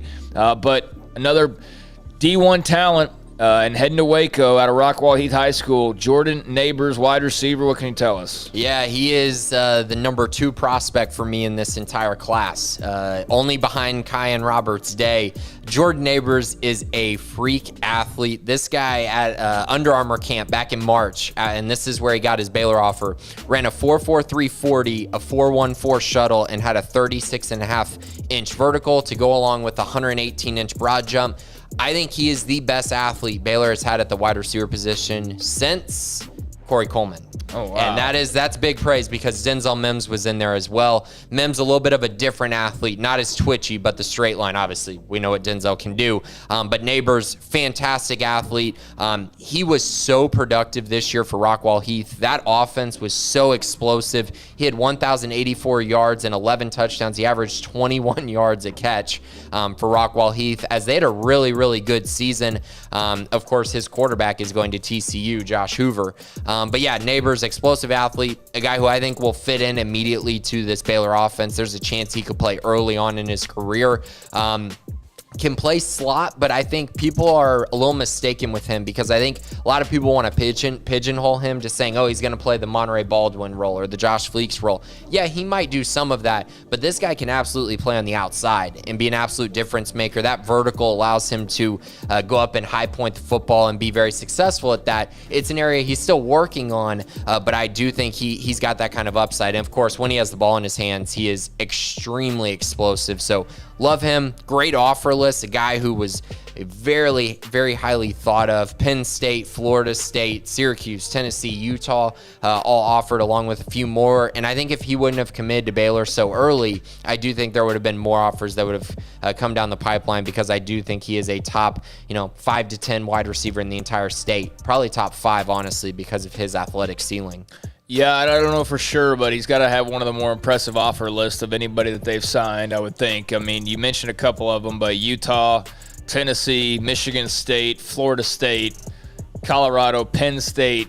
Jordan Neighbors, officially a Baylor Bear. They fend off late push from the the Red Raiders and land his signature. So another official signee for this Baylor 2022 recruiting class. And it's kind of at a standstill as far as the signees coming in. It's been almost like an hour since their last one, which was Kyan Roberts Day. So as of right now, here's just kind of a resetting before we highlight one more player, and then we'll hear from Timothy Dawn and in his one-on-one conversation with Grayson. So as of right now, there are 12 signees officially of the 19. 7 are unofficial. And also, we're watching today at 4 o'clock for Armani Winfield. May or may not select Baylor. If he does, that'd be a big deal. If not, tough loss. But, it's kind of icing on the cake, if anything, really. Is there anybody else outside of him? I know we've kind of talked before, but is there anybody else to be on the lookout for? Is this pretty much it? Just these 7 guys and then Armani Winfield?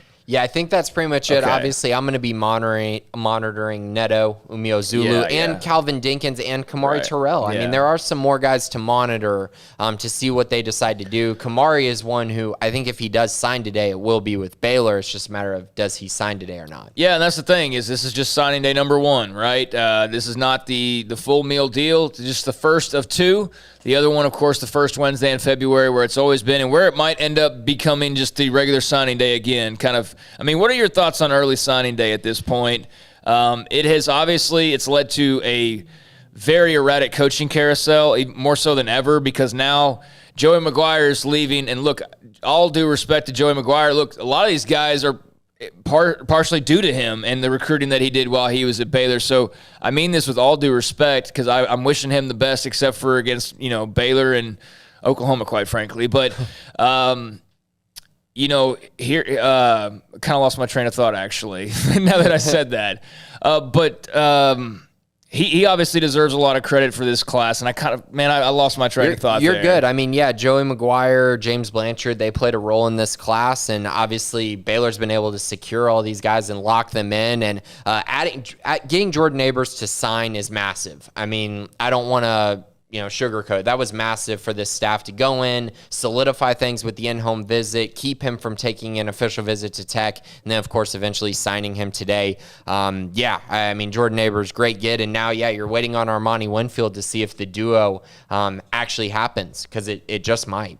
Yeah, it very well might. So Jordan Neighbors, 9th official signee for the Baylor Bears, and let's get back, and maybe I'll regain what the point I was trying to make there, but number 10 is in, and number 10 has been in for a little while now, as well as we will now take a look on the defensive side of the ball once again, and we're going to take a look at a young man by the name of Carmelo Jones, now officially a Baylor Bear linebacker out of Orange, Texas, and they know a thing or two about playing some football down in Orange, Texas. Carmelo Jones, another guy who's been committed for quite a while now at this point. I mean, one of their earlier commits, I feel like.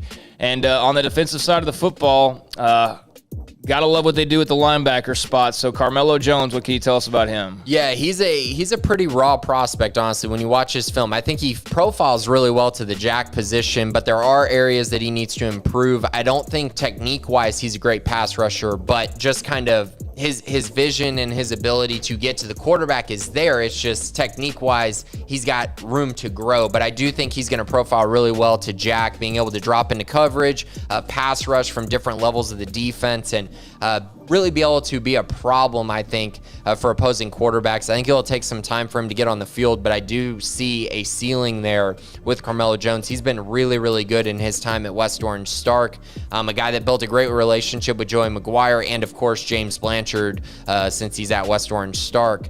He ended up signing with Baylor. He was a good get in this class, and he recently actually got to really have longer conversations with Caleb Collins, who will probably be his position coach during his time at Baylor, and they're starting to build a really good relationship as well. So Carmelo mentioned that as being something really cool to see, and getting to talk to Dave Aranda and everything like that. So yeah, Carmelo's locked in. He's been a guy that Baylor's been really solid with him for a long time, and I think he's going to fit a very specific role in the Baylor defense, which you need guys like that will be able to play a certain position at some point in their career.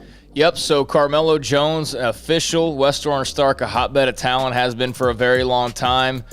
And Bears looking to load up on the D-line, and linebacker, that front seven just in particular, and he'll be a part of that mix. So he is now official, and that brings us to 10 of the 19 commits that we've now discussed, and 2 more that are officially signed. And then after we get to those 2, we're going to have 7 that are out there, and we're just going to kind of have to play it by ear as far as kind of how we wind things down here in a little while. But hopefully some more will come in here in the next 30 minutes or so. And you got all these signing day ceremonies. You got different time zones. Like I was thinking about George Maia. It's still, I think only like 7 o'clock there, Utah time. 8, maybe 8. Mountain time. Yeah, 8. Like 8 o'clock. Okay, so yeah, he's just kind of getting that day started. So could see that at any point in time. We already mentioned with Jeremy Evans, Jeremy Patton, that's, foregone. It's just a matter of his signing day ceremony and all that kind of deal. So one more, and then we're going to get into an interview with Timothy Dunn, the big offensive lineman from the state of Arkansas. We talked about Carmelo Jones, and now excited to talk about this young man. Been committed for a while as well.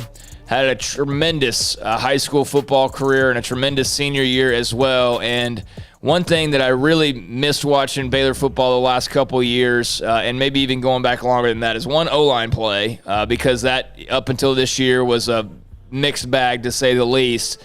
But a fun running game. Man, we were without a running game, as far as entertainment value for a while. I mean, even with Matt Rule's teams, like they ran the ball okay, but it wasn't like they were ever just a dominant rushing team. This year, Baylor was a dominant rushing team. It's why they're Big 12 champions, along with some other reasons, but it's a major part of why. Abram Smith, by the way, named one of 5 finalists for the Earl Campbell Tyler Rose Award. That was announced yesterday. He is one of the 5 finalists. That'll be announced in January, mid-January, out in Tyler, Texas. But it goes to the best player from the state of Texas or playing in the state of Texas in college football, offensive player. So he's a part of that mix, and rightfully so, which leads me to the fact that, eventually Abram Smith's going to move on sooner rather than later. And they've got some young guys as well that are kind of coming up, but this young man, wouldn't surprise me to see him out there sooner rather than later if he's putting up numbers like he's putting up. Richard Reese out of Belleville, Texas, Belleville High School. You'll run down the numbers, I'm sure, but you can watch him right there on the screen if you're watching us. And geez Louise, he is flying down the sideline if you're not able to tune in. And like that he's, not on this particular example, but cutting up and getting upfield. And that's what Abram Smith was able to do so effectively. And obviously he's got some speed as well, Grayson. Richard Reese, running back out of Belleville. Yeah, he's a one-cut running back. He does not waste any time getting downfield, and that's exactly why Baylor loved him so much. Great speed, but more so than great speed, more so than great top-end speed, it's his acceleration and burst through the hole that is elite. I would bet when you kind of measure his times, he's much faster 10 yards than he is 40. And you see it. I mean, that first cut that he has, once he turns on the jets, he's gone. I think he's the most fun film of anyone in this class to watch. I mean, it's literally just line it back up, another touchdown, line it back up, another touchdown. And here's why. This year, he had 1,800 yards and 26 touchdowns on the ground. Last year, the year before, he had 1,900 yards and 20 more touchdowns. The guy has been amazing throughout his career at Belleville. I mean, he led them to a very nice playoff run this year as well. Just a special football player and a guy who I think fits this scheme extremely well. Had an Ole Miss offer, had a few other offers, a few other teams in contact, but he was pretty locked into Baylor pretty immediately. And like you said, when you're trying to run the ball as much as Baylor is, they were very lucky to have 2 veterans with Abram Smith and Treston Ebner. But I do think in the future, there is a realistic outcome where they use, 3 running backs or 4 running backs, I think, in their scheme. They just happen to have 2 workhorses this year. I don't know that they'll have that every year. Do you think he can play next year?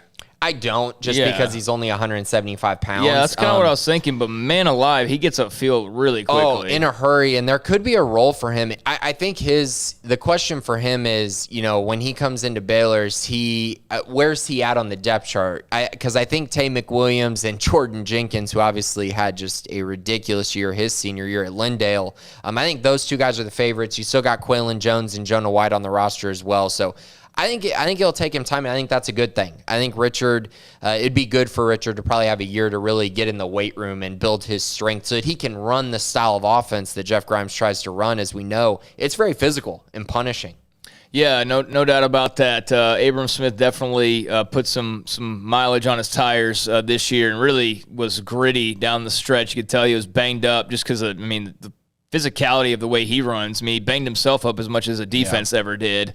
But, yeah, I like what I see from Reese here, and he was a big pickup at the time. So, check out those highlights, and you can definitely project him pretty well in this offense of Jeff Grimes. And he can catch the ball, which is important in this offense because if you look at the other guys, they don't really have a proven pass catcher in that running back room, in my opinion. I mean, there's guys that you can project to being good pass catchers, but that's very different than being a legit pass catcher. I don't know that they have anyone on their roster that's like Treston Ebner, but who knows? Maybe Richard Reese can get to that point. He shows some skills in that department on his film.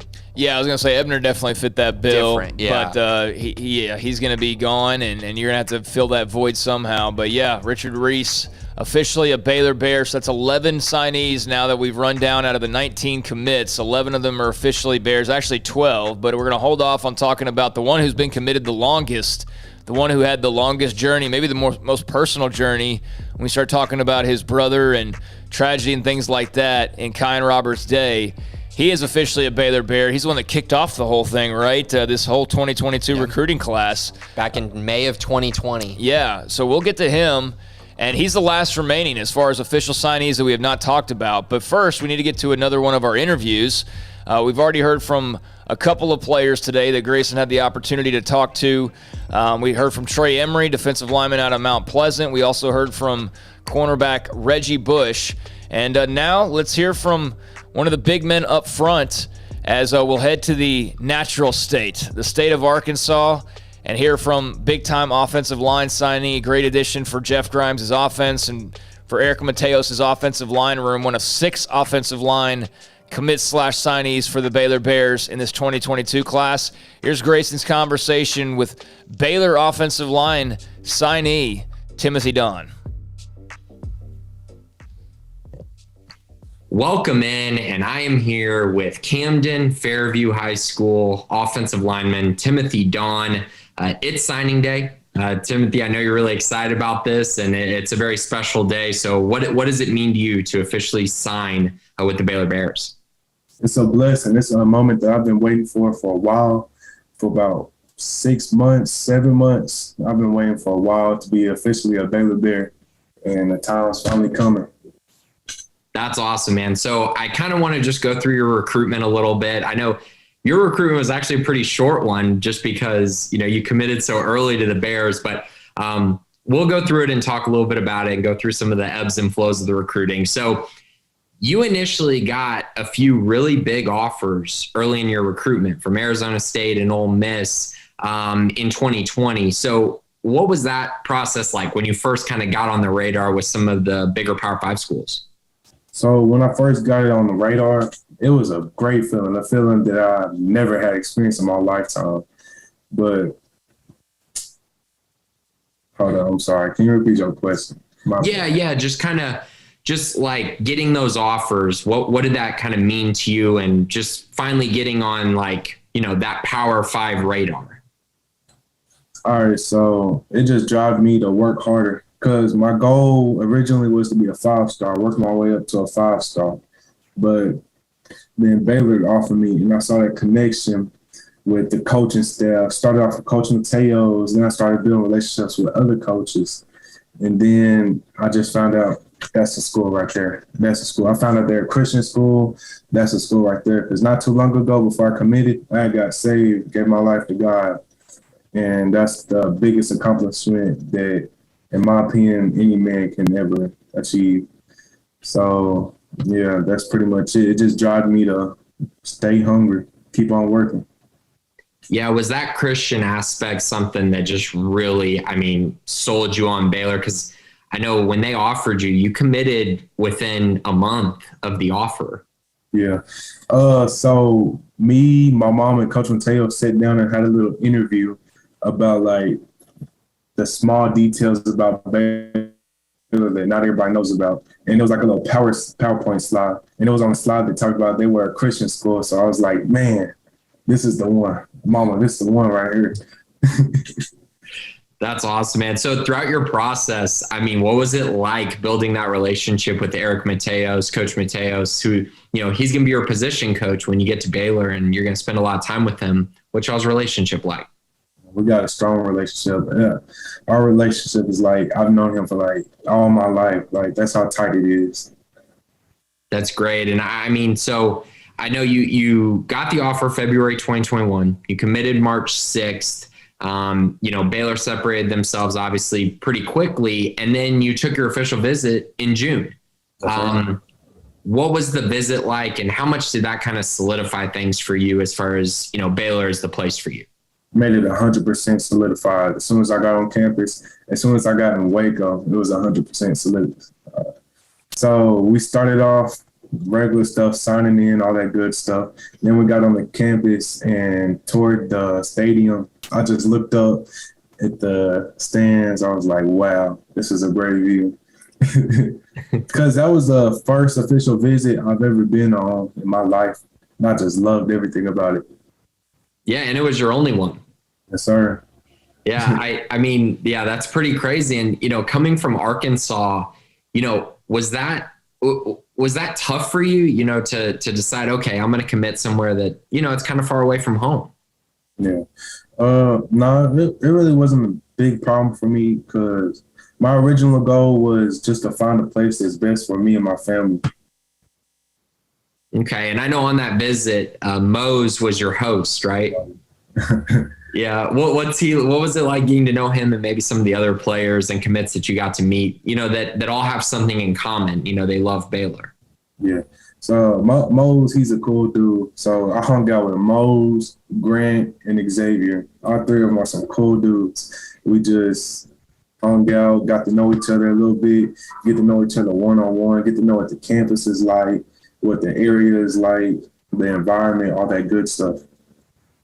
That's great. And I know we talked a little bit on that visit, and another big-time offensive lineman was on that visit with you who ended up committing relatively soon after that, George Miley.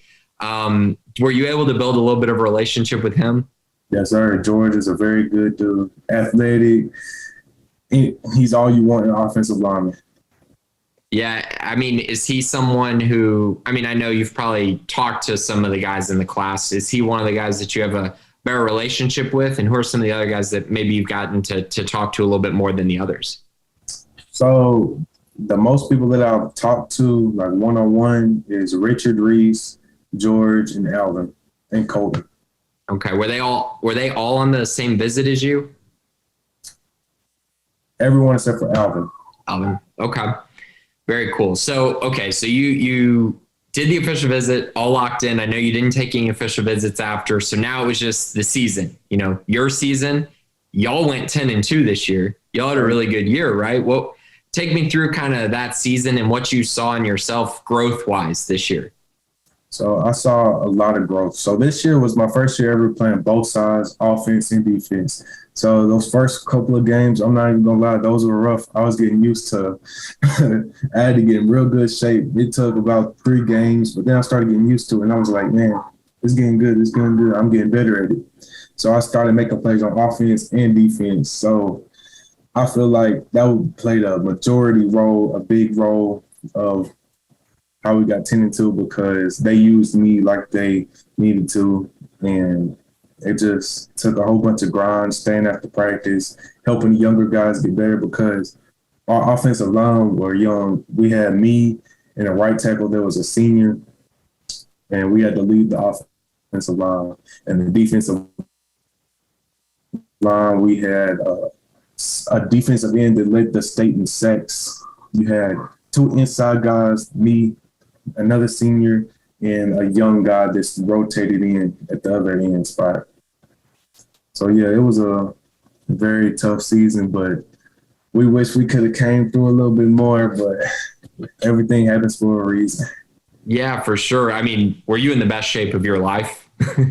Oh, yeah. Hey, that last playoff game, I didn't get tired once.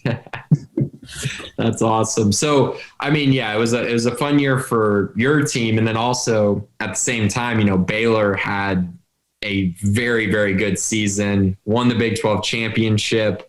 What were your thoughts on watching Baylor week after week as they're winning and then your team's winning? I mean, how much fun was that? I was just like, wow, they're playing just like we are, improving every week. Yes. Yeah, definitely. And I mean, one area that they showed the most growth from 2020 to 2021 was the offensive line. I mean, Eric Mateos came in and I mean, those guys played so well at every position. What did you notice about that group? I noticed that they played at their hardest, like it was the last play every down. They played like it was their last play. And I also noticed that the coaches did whatever they could to not put them in any bad positions. So that's a very good thing. That's why I love the coaches at Baylor, because they're not going to put me in a bad position. Yeah, I mean, they had the offensive lineman of the year in the Big 12 with Connor Galvin. They had a bunch of, pro football focused guys who really got a lot of recognition. I mean, is that something you pay attention to? I know you were locked in, but is it like reassuring to you that, oh man, like this guy can really coach and this unit is really going somewhere? Yes, sir. It does. Yeah. And I mean, so I think it was Tuesday, right? Eric Mateos came up. You did the in-home visit. Was that this week? Last Thursday. Thursday. Okay. What happened? What did he tell you? What was that visit like? So he stayed there about 3 hours, and we just had a conversation about signing day, how all that's going to work. I told him about the homeschool situation, which is talking about how that's going to work, talking about the season, talking about Baylor. And he has some good-looking Big 12 champions shoes. I don't know if you know what I'm talking about. They were looking clean. Oh, I bet. But, yeah, that's pretty much it. Just talking, getting to know each other, build that relationship even more. Yeah. Does he have a good relationship with your family too? Oh, yes, sir. Very cool. So I know, one area that I wanted to ask you about, because you brought it up to me a little bit earlier today, you're going to do homeschooling for just this last semester before you arrive at Baylor. What went behind that decision? What are you going to be working on kind of during this process? So what made me want to do that decision is I was just doing a whole bunch of research, and I saw a whole bunch of other athletes, like from all types of other sports, basketball, football, like they'll homeschool. So they'll have more time to focus on themselves so they can get their body prepared for when they want to go to the next level. So my goal right now is to get all the schoolwork completed. And when I get done with the schoolwork, focus on my body. And the focusing part is I want to focus on gaining more muscle mass, because I already have solid weight, 295. So I'm not really just trying to gain weight or lose weight, because that's really good right there. So just building muscle mass, because my bench max is 405, power clean 315, squat 480. So I'm decent there. Just get stronger, faster, and better. Those are my goals. So you're at 295. That's right. What's your height at? 6'4". 6'4", 295. Wow. Okay. So you just want to get stronger in general before you show up at a college campus. Is that kind of it? Okay. Awesome, man. So I do have to bring up one story about you, Timothy, that I found really interesting. So I asked you about the Texas and Oklahoma move to the Big 12, this was a while ago when it was happening. And you told me you were listening to 365 Sports on the regular. I mean, so what? Do you still listen to those guys? Oh, yeah. Every day. Every time I get the chance, I listen to them. Wow. You just like listening to the college football takes? It just became a daily habit now. Oh, they're great, man. They're great. They're going to have today, actually, because we're going to put this out today, they're going to have Jordan Neighbors, Kyler Jordan, Devin Bobby all on as well. So you'll get to hear them a little bit from 3 to 6 tomorrow as well. Yes, sir. That'll be great. Awesome, man. So I guess just to wrap this up, what do you want to tell Baylor fans? Kind of what is Timothy Dawn bringing to the program, and what do you want to accomplish at Baylor? So what I'm bringing to the program is y'all going to get everything out of me. I'm going to do whatever it takes to win as many championships as we can win. I'm going to do whatever it takes to win the national championship. I'm going to do whatever it takes to be successful. I'm going to try to make this Baylor program successful the best way as possible that I can. And just know I'm a very hard worker. I'm a humble man, and keep God first. Awesome. Thank you so much, Timothy, and so excited for you, man. Congratulations signing with the Baylor Bears finally. I'm sure it's a dream come true, man. Thank you so much. Thank you. So there you go. There is Timothy Dawn, offensive lineman from Arkansas, officially a Baylor Bear in his conversation with Grayson. And seems like a fun young man, and will be a good addition to this Baylor O-line and to this Baylor recruiting class. Yeah, really, really good kid and really good story, and a guy who, I don't think a lot of Baylor fans have gotten to really know much about just because, he lives in Arkansas. It's sometimes hard to know much about him, whereas the Texas guys, I feel like information's a little bit more available about them. But yeah, a nice pickup for this class, fits in what Eric Mateos is trying to do on the offensive line, so that's big. Another developing story that I don't think we've mentioned yet, Calvin Dinkins did officially sign with Mississippi State, which is kind of what I expected coming in to today at least. And so he's going to be a Bulldog, so you can cross him off the list as far as guys that Baylor is still in on. Yeah, and I know the board is going crazy over Armani Winfield because now there's suddenly a bunch of crystal ball predictions for Texas to sign him, which he was committed to Texas and then was decommitted and then was, as of last night, favored to go to Baylor, like pretty overwhelmingly favored to go to Baylor. And then all of a sudden today, he still has a decision to make at 4 o'clock, but it looked like he was set to sign with the Bears, as of last night. And now a lot of momentum for Texas, and they've flipped like 4 guys today alone. So the NIL money is pouring out of Austin, Texas right now, and that's not a slight. It's just facts. I mean, it's there's nothing else to explain it, quite frankly, other than just the fact that they're opening up the checkbook and, doing whatever it takes to win a championship. And you don't get like a handful of flips like they've gotten without, grinding away at it. So, or paying whatever, whatever you want to say, but using NIL. Yeah, basically, because just kind of funny stuff going on. But some of that is just natural signing day, just flips. Guys do that, but this is like an absurd amount of players in one little morning session. So we'll see later today at 4. But sure seems like the Armani Winfield momentum is heading towards UT. As again, they flipped like 4 guys.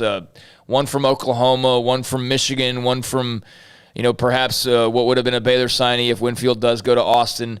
We'll see on that front. But, a lot going on, trying to keep track of across the country right now. And a lot of flips and a lot of just final decisions being made. And only one more final decision to get to because there's still a boatload of players that have not signed yet, Grayson.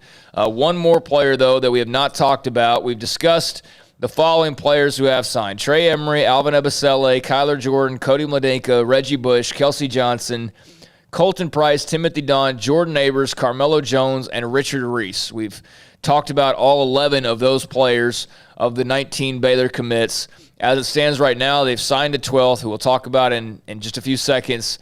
And there are 7 out there who are pledges but have not officially signed just yet. So waiting to see the status on those guys. And to be perfectly honest with you, unless they come in like the next 30 minutes or so, we're going to wrap it up and talk about them, but we may not have them officially, confirmed by the time we leave the airwaves here in probably about 30 minutes or so. But let's get to signing number 12, the one that we have not talked about that is official, and we'll put a bow on those whose ink is now dry. And this young man, what a story, and what a long time he's been committed to Baylor now at this point. Kyan Roberts-Day out of Festus, Missouri, 6'3", 240 pounds. When he originally committed to Baylor, it looked like, edge rusher, defensive player, but obviously a heck of an athlete as well, as you see him there on offense, looking like a man among boys. And offense is where he's going to start off, Grayson. That's what we're looking at, part of that tight end room, it appears, as they signed 3 tight ends in this class. But obviously a guy very versatile and kind of just get him on campus and see where it takes you, I guess. But Kyan Roberts Day, long time coming, man, for this young man and for Baylor to make it official, and it is now official. Yeah, May 2020, he was the first commit in this class. And this year he had a really interesting season because he was a full-time running back for the first time in his career in high school. And, I mean, you watch him run. It is so fun to watch. You'll hear in the interview, but he had an interesting conversation with Dave Aranda about kind of what Abram Smith did for this offense and mentioned how he felt like there could be an opportunity for him to fill a Derrick Henry role in the Baylor offense. Obviously, he's being recruited as a tight end right now, but there's a lot of roles that I think he could play. He mentioned the Dylan Doyle role as far as being an H-back, fullback type. Also potentially playing defense, potentially playing linebacker, jack. There's a lot of routes this can go. I mean, back in the offseason, at 6'4", 221 pounds, he ran a 4.5, 440 time, an 11.3 broad jump, and a 38-inch vertical. Those are NFL numbers from a guy like him. He actually tests favorably, at least that day, compared to what Kyle Pitts did, the star tight end for the Atlanta Falcons, what he did in the combine. So when he was 21, Kyan Roberts Day, competed favorably to him at 18 years old. He's now up to 245 pounds now, Kyan is. So he's getting ready to come to Baylor and make an immediate impact. A great offer list. I mean, this guy, he was very highly sought after. Alabama, Tennessee, Missouri, Nebraska, Kansas, Oklahoma State. And he also mentioned he took an official visit to Oklahoma State and was swayed a little bit and really almost decided to change and go to the Cowboys. But he really looked into it more and just felt like Baylor was home for him. And obviously his crazy story with, his brother and how he ended up committing to Baylor initially as well, with his brother passing away and that being his dream school. It ended up being Kyan Roberts Day dream school as well. So very excited about this kid. He's my number one ranked prospect in the class. I just think he's so versatile. His athletic gifts are there. He's got all the testing numbers that you want to potentially be an NFL player. Now it's about, can he fit in with what Baylor's trying to do? Can he fit into the scheme? Can they find a spot for him to utilize his abilities? He's still pretty raw as a player, but I see a guy with extremely high potential, and that's why he's ranked so highly, because he can literally do it all. And offensively, if he does stick to the tight end position, he gives them something that not a lot of schools in the country have. So Kyan Roberts Day out of Festus, Missouri is signee number 12 of 19 potentially for the Baylor Bears. And that is where we are as of right now, about 2 hours into, and actually more if you go back to Ebisele. He signed like 5, 6, 7 hours ago. He signed UK time. Legitimately, I saw the Union Jack on my timeline at like 3 o'clock in the morning or something like that. And so he was the one to get it kick-started. But Kyan Roberts Day was the one, as you mentioned, that kick-started the class as a whole. And, man, to be committed as long as he has, and I know there were other opportunities along the way, but to stick with it and to have the backstory, as you mentioned, his brother passing away, and that was his dream school. And here's Kyan Roberts Day now signing with Baylor. It's pretty cool. Yeah, and he tweeted, "I'm so happy that I can now live out both me and my brother's dream college. I'm so excited to officially say I'm a Baylor Bear." Yeah. So, really cool. That's awesome. So I'm sure his brother is looking down and smiling, and we'll be with him along the way throughout his journey in Waco. But taking a look now, we're going to hear from Kyan Roberts Day, and here's what we're going to do. We've been with you since 7:30. If you've been with us since the start, appreciate you for being along for the ride with us. The signees have slowed to not even a trickle. They've just stopped at this point. So that'll continue to figure itself out the rest of the day. But what we're going to do here is I'm going to run down again the guys who are officially signed, and then we're going to run down the 7 that have not signed yet and get just a little bit of an update from you. And we're going to hear from Kyan Roberts Day, our last interview that Grayson conducted, and then we will take a look at just what to be on the lookout for, or maybe what we've already X'd out now at this point, because you mentioned one of them, Calvin Dinkins, that we can go ahead and cross off the list. But we'll wrap it up with just what to be on the lookout for. So taking a look at who is officially signed right now: Trey Emery, Alvin Ebisele, Kyler Jordan, Cody Mladenka, Reggie Bush, Kelsey Johnson, Colton Price, Timothy Don, Jordan Neighbors, Carmelo Jones, Richard Reese, and Kyan Roberts Day. 12 official Baylor Bears from the 19 commits. So, Grayson, let's run down the 7 who have not signed and kind of figure out what's what as far as them finishing out the rest of this class. And, of course, there is a signing day number 2 as well. And, I don't know if somebody decides to delay, but, a lot of these we'll figure out as the day goes on. So, Jeremy Patton, a.k.a. Jeremy Evans, we've kind of touched on this one. This one's not really in doubt. It's more of a timing thing, if anything. Yeah, so he's having his ceremony in January, and I honestly think all of these guys are just having ceremonies, and that's causing the delay in their signing. But Jeremy Patton is one of those guys who, again, he's in my top 5 for the class, top 3 actually in this class. I just think he is a perfect fit for this Baylor defense. You're talking about probably that will linebacker position, which is what Terrell Bernard plays. I think he's going to be a difference maker athletically. At Tenaha, he did everything. He ran the ball, he caught the ball, he played defense. Just did it all for them. So just a very good football player and a guy who I think takes this defense to another level with his athleticism. So if he can really continue to build on the intangibles, the knowledge of the game, the instincts, I think he's going to be an elite linebacker, and he has a chance to be an NFL prospect under Dave Aranda. All right, another player.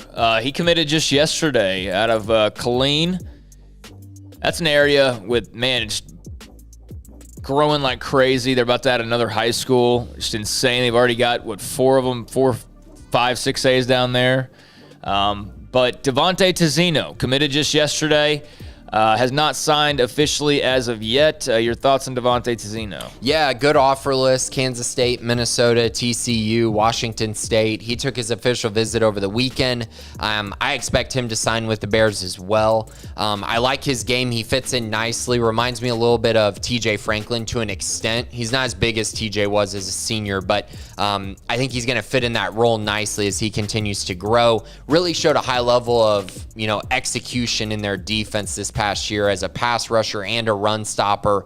Finally, they put him in the right position to actually make an impact there at Killeen Ellison, and he did that. Was very impressed by his film uptick from junior to senior season, and yeah, I think he's going to be a very good pickup, and he's at a position of need, and that's a key, right? You got to add guys at positions that you need to build depth at, and defensive line is one of those. I think the 2023 class is going to be extremely heavy on the defensive line, but they needed to add some quality guys in this class to make sure they didn't miss again up front, which honestly they've missed quite a bit in the classes after the Gabe Hall and TJ Franklin one back in 2019. So, Devontae Tizino, as yet unsigned, but Ellison High School, the Eagles out there in KISD, and we'll touch on that more as the afternoon goes along. And, of course, some of these guys may sign between now and the radio show at 3 o'clock. Of course, we'll be on till 6, so we'll have a full 3 hours to, confirm any new additions or any guys that may be dragging their feet a little bit or what have you. George Maye, big offensive lineman, this 6-man offensive line class that they have built up. George Maye, as they kind of extend outside the state of Texas, as they do with a handful of players in this class from Bingham High School, South Jordan, Utah.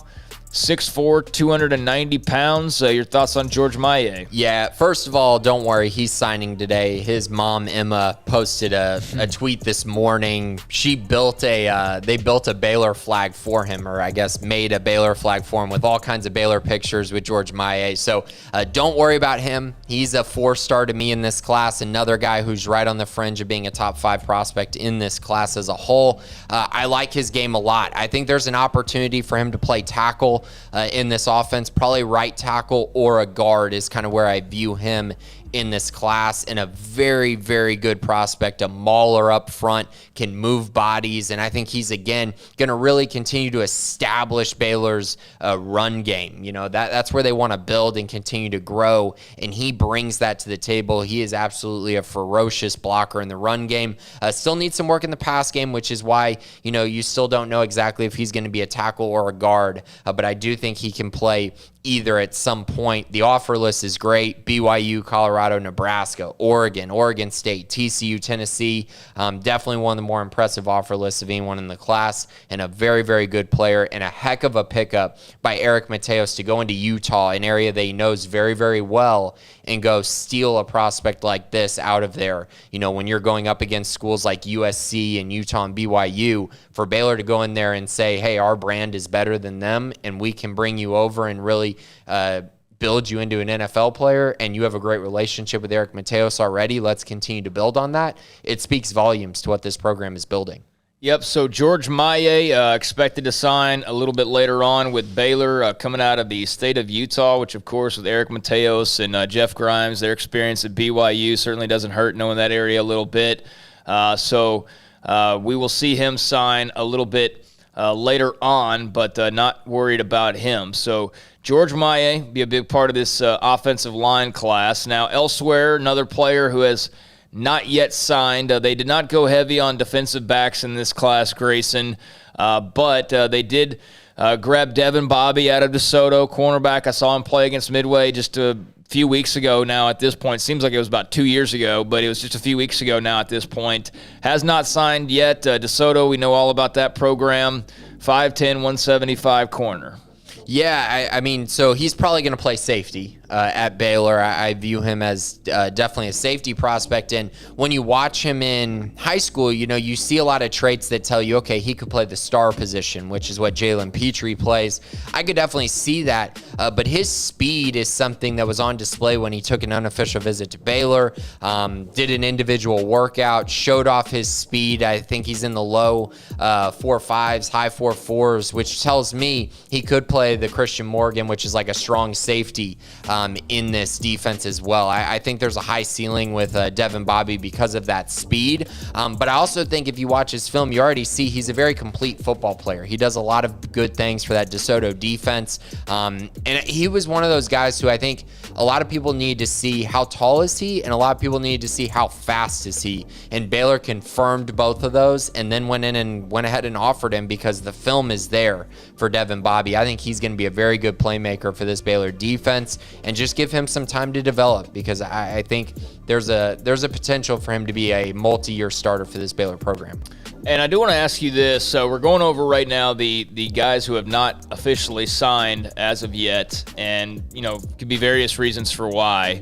You mentioned earlier Kelsey Johnson, the tight end, is an early enrollee. Before we move on to the remaining 3 unsigned players, and then we get to the Kyan Roberts Day interview, who else is expected to be an early enrollee besides Kelsey Johnson? Yeah, so we actually have a list posted up there with the early enrollees. So right now, I think this list is pretty accurate at the moment. So Alvin Ebosele, George Maye along the offensive line. At tight end, you got Kelsey Johnson and Cody Mladinka. At linebacker, Jeremy Patton, who of course is, again, making his announcement, his ceremony in January, but I believe he'll be an early enrollee based on everything I've heard. So I think he'll be on campus soon. Devin Bobby, who we just talked about, he'll be an early enrollee. Corey Gordon, who we're going to talk about here in a little bit, the talented safety out of Oklahoma. And then Reggie Bush, who y'all heard an interview from a little bit earlier today. He'll also be early enrolling at Baylor as a cornerback. So there you go. There's a good list of the early enrollees, and I wanted to get that out there because those guys will be on campus here in just a few weeks now at this point. But going back to the unsigned players so far, Bryce Simpson, another unsigned player of the 7 that we're waiting on. Another offensive lineman, this big loaded-up offensive line class. Bryce Simpson out of Cy Ranch High School down in Cypress, Texas, 6'5", and 315 pounds. He's, like the barometer for guys when they get to campus, like get him to 300, right, in a lot of cases, but he's already there. So that's something you can play around with, I bet. But, yeah, Bryce Simpson, they're going to start molding him sooner rather than later. And what's he bring as far as the offensive line goes? Yeah, he was a guy that these coaches wanted very early on in his recruitment. They're viewing him as a right tackle, and I could definitely see him playing right tackle at Baylor. That's probably where his best natural fit is in this Jeff Grimes wide zone scheme, is that right tackle spot. I could also see him swinging into guard if he shows his mobility, shows that he's mobile enough enough to do that. He had offers from Ole Miss, SMU, Utah, Houston, so a solid offer list, a guy that committed pretty early in the process, and I really like what Bryce brings to the table. I think there's a learning curve there. I don't think he'll be a first-year starter or anything like that, but I do think development-wise, he's a guy who fits that mold, and I do think he'll end up at right tackle. I think him and George Maye are probably the best bets to be the right tackle in this class. And like we've talked about, they needed to build depth at the tackle position. Alvin is their only true left tackle, in my opinion, in this class, but a few right tackles, that's always nice to have down the pipeline. And he was the guy they targeted early, which I think is very key. They targeted him early, said we need to land this guy. They went out and did that, and they continue to build these great connections at Cy Ranch High School, which has produced R.J. Sneed, Drake Dabney, and then, of course, Bryce Simpson now. So, yeah, a very good group of guys coming out of Cy Ranch, and that pipeline continues in 2023 with Christian Brathwaite and Ashton Porter as guys that Baylor's recruiting very heavily. All right, a couple more to go as far as the non-signed players as of right now. And one of the players, one of these remaining two, this next one is expected to be an early enrollee. Corey Gordon out of Oklahoma City, Oklahoma, defensive back. As you see on his huddle highlights, do it all, Mr. Go Ball there. But Corey Gordon, 6'3", 180 pounds, Putnam City High School. What can you tell us about Mr. Gordon? I felt so bad for Corey all year because, like I said, I did commit highlights every single week. And his team, I'm not joking, they probably lost by more than 40 points like 5 times this year. I mean, they were just not a very good football team, and they'd score 7, 10 points a game. And then you go watch his huddle that he posted, and he is the only guy scoring touchdowns for this team. He had to play offense and defense, played quarterback, played running back, played wide receiver, played safety, made plays every single game. And I was really intrigued by that because when you're losing like that, it's very easy to say, okay, I'm just going to mail it in. I'm not, I don't need this. I don't care. I'm a big time recruit. We're just not very good. I'm going to not really care. He never did that all season long, just continued to be productive.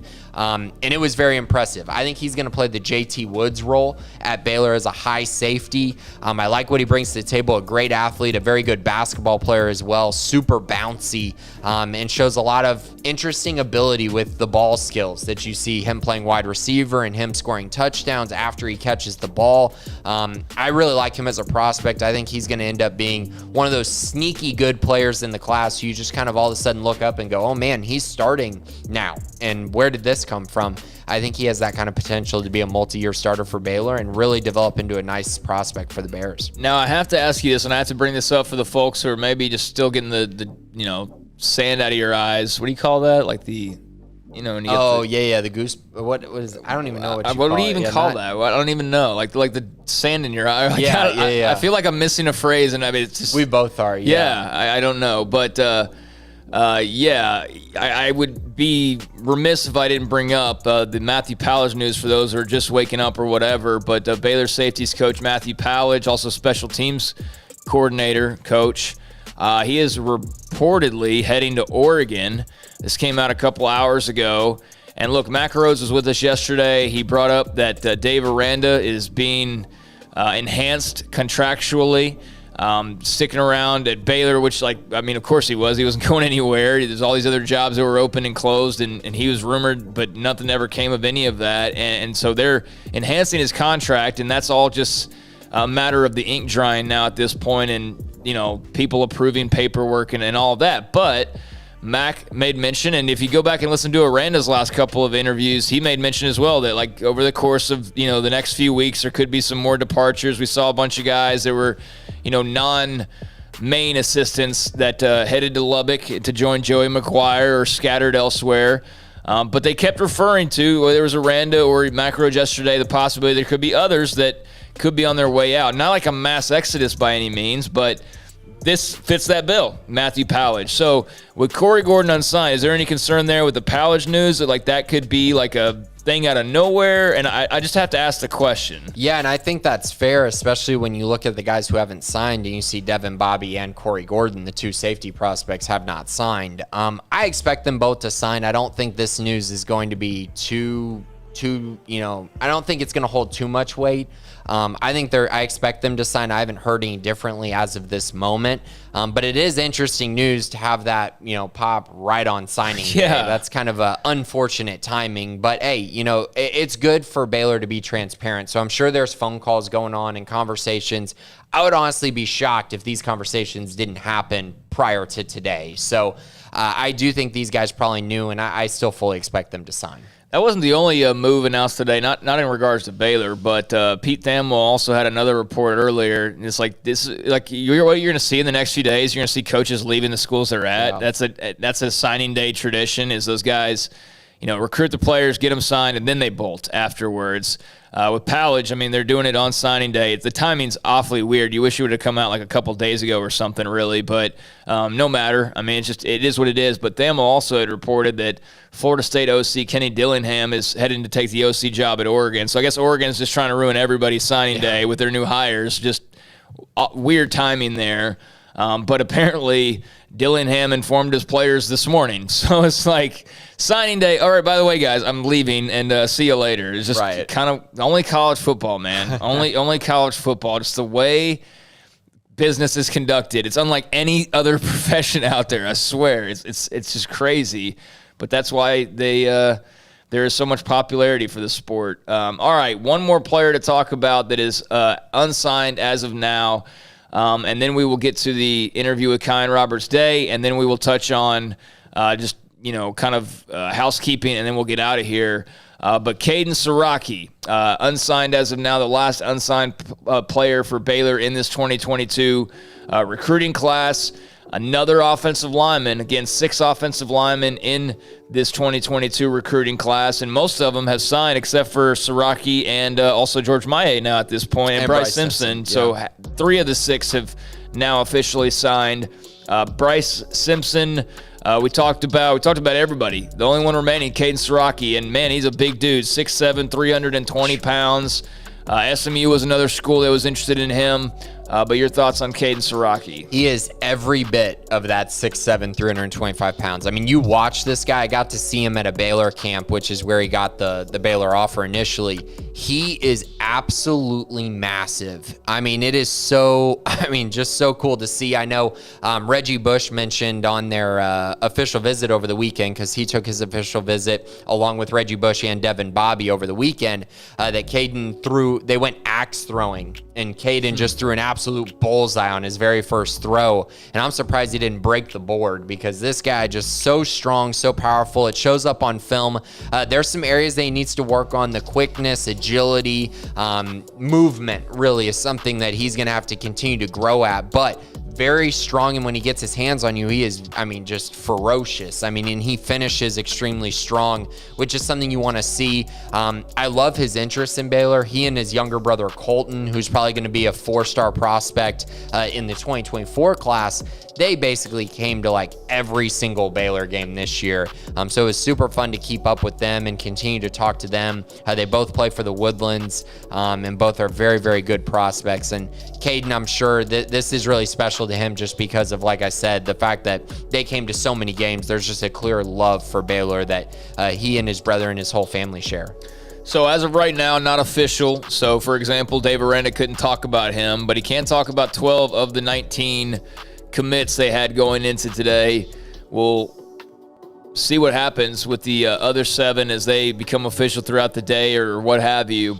But yeah, Jeremy Patton, Devontae Tizino, George Maye, Devin Bobby, Bryce Simpson, Corey Gordon, and Caden Siraki, the ones that we're waiting on, but we're not going to be able to obviously wait all day on those guys because it'll happen at different times. So what we're going to do here is we've now run down the class backwards, forwards, side to side, and the unsigned, the signed, all of that. So we got one more interview to play for you, and then we'll wrap it up after this interview and just kind of put the finishing touches on the class. And then today, later on, 3 o'clock, SicEm365 radio, we'll, clean up any loose ends and, whoever becomes official by that point, and who to be on the lookout for. And speaking of who to be on the lookout for, that's what we'll get to kind of close things out here. But we've run down the 12 players, again, who have signed with Baylor officially. But this class, the ball got rolling back in 2020 with it was 2019 or 2020 for Kyan Roberts Day? 2020, right? 2020, okay. Yeah. May of 2020. Seems like it's been since 2019. He's been committed so long. But Kyan Roberts Day, I mean, quite frankly, out of nowhere, it's like a young man from Missouri. It's like, who? Missouri? Like, Baylor doesn't recruit Missouri, do they? And yeah, they do. And they not only did, but they landed Kyan Roberts Day as their first commit for this 2021 class, and he stayed committed throughout, all the way from May 2nd to December the 15th of 2021, so well over a year and about a year and a half. But Kyan Roberts Day, it's official now, living out a dream not only for himself but also for his late brother, whose dream school was the Baylor Bears, and now Kyan Roberts Day getting to fulfill a pretty cool scenario and a family wish in so many ways. So you actually heard him on SicEm365 radio before, like after he committed, and I think we may have had him on one other time since then, but most recently he talked to Grayson about signing with Baylor, making it official, and being as committed as long as he has. Now official, Kyan Roberts Day of Festus, Missouri. Welcome in to the signing day special. This is Grayson Grunever with SicEm365.com, and I'm here with 2022 tight end prospect out of Festus, Missouri High School, Kyan Roberts Day. Kyan, it's a signing day, man. How exciting is this time, and how excited are you to kind of officially be a Bear, I guess? It's exciting. It's something that people don't really get, nowadays, and it's something I've always dreamed about, something I could do. Yeah, man, I know, you've kind of had a long journey to get here, and you've been the longest committed Bear. What does that mean to you? And kind of, I know we're going to get into the beginning of your recruitment, but, you've kind of been the one staple in this class since the very beginning. What does that mean to you? It means a lot. I mean, I've been committed since after that game. The bowl game like 2 years ago with Coach Rule.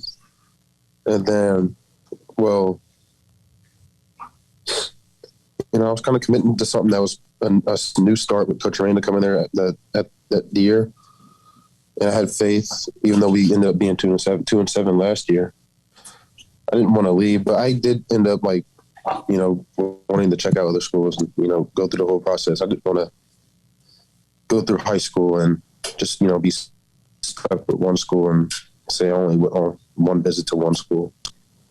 Yeah, and I know we'll talk about that in a second, but the very beginning of your recruitment with Baylor was kind of a very unique circumstance, obviously, with your brother, and then, of course, James Blanchard started talking to you, and then it kind of all came together, and you committed 3 days after receiving the Baylor offer, and you've been committed since that point. Looking back on that, what do you remember from that time?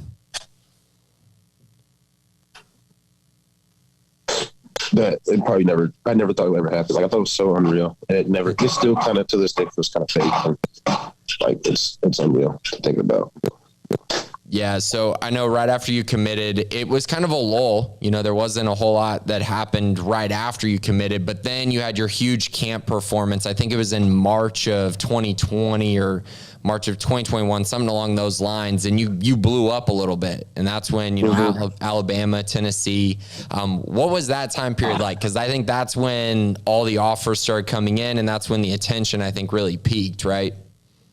Yeah, I think it really started with that little broad jump thing I did, and then that's kind of where I rose. But it was definitely shocking to, talk to Nick Saban and Alabama's coaching staff and stuff, and I never thought that would ever happen. That was the last thing I thought. And when he first texted me saying that he wanted to call and stuff, I was like, there's legit no way that I'm getting calls from Alabama. Yeah. I mean, Kyan, where all did you visit right after the Baylor, the Baylor offer, of course, and then the camp, and then Nick Saban's calling you, and then all these other schools are calling you. You took a few visits. Where all did you go, and kind of what's kind of a quick summary of what you experienced when you went on those visits? So I set up my visits and stuff to, where my top schools were at, and so I went to Mississippi, and I did a workout thing.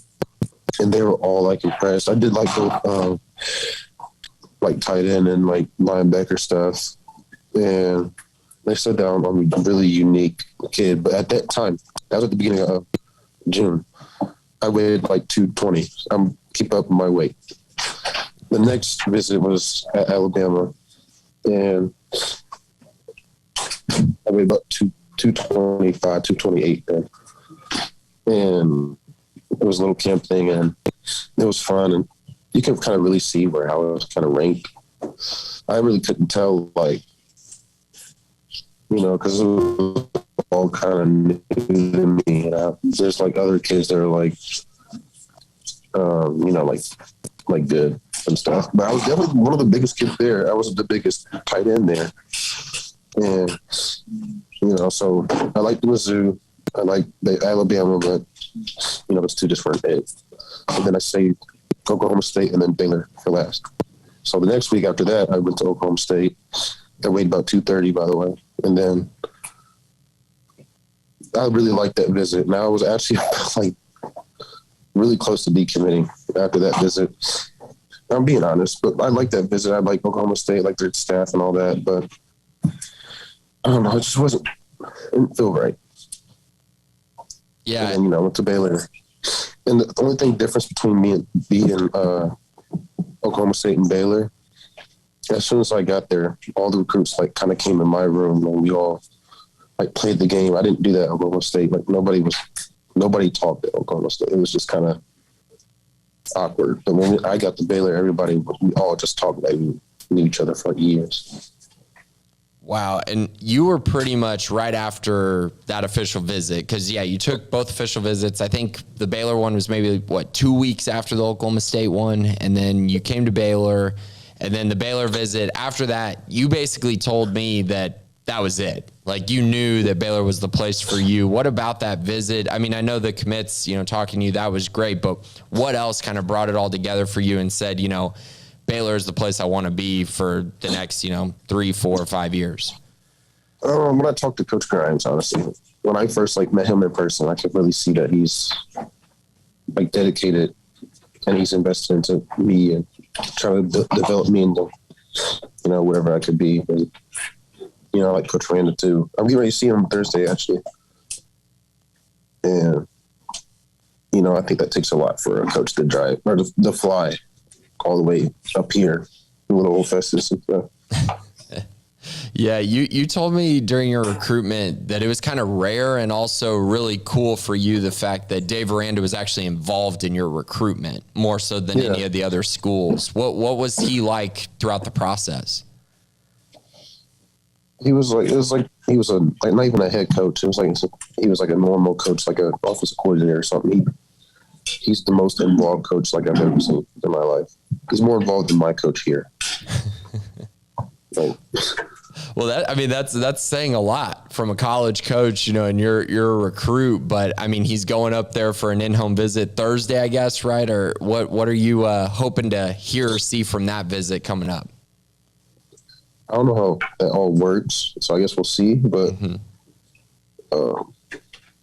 I guess to see how my life is kind of like down up here in Festus. Yeah, so you mentioned Coach Grimes a little bit, and I know Baylor really, turning to this wide zone offense this past season has really gotten the tight end much more involved. And then obviously in your recruiting class, there's 3 tight ends in the class. Kind of what are your thoughts on the offense right now and how they're utilizing the tight end position, which I know I assume that's probably what you're going to be at least starting at Baylor and what you could thrive at. As much as I want to say I like tight end a lot, but I feel like I could be like not what Dylan's doing. Like, what Dylan Doyle's doing. Yeah, middle linebacker. I'm good. Never mind. Yeah, it'd be something like that, and it would, be something I could do, like run the ball, go in the backfield on the ball, be running back for one play, or something like that. So you could see yourself actually possibly playing defense at Baylor instead of just playing offense? No, not defense. Well, I mean, I could if they want me to. They want me to go out there and be like, it's like 3rd and long, and they're like, go out there and go get a sack or something, and I'll be like, okay, cool, and then, you know, something like that. I'll be cool with that kind of rule. Okay, and then Doyle comes in and plays a little fullback, H-back. He does do a lot of variety of things. And then, I mean, also you can play some true tight end. I mean, you see it in your film, you know, catching the ball and things like that as well. But you kind of have to play a lot of positions at Festus. So where are you most comfortable, and what are some of the things you feel like you need to work on before you get to Baylor? I definitely need to work on my hands and my feet and my footwork and all that. And I gotta, you know, be better at moving quicker, moving more subtle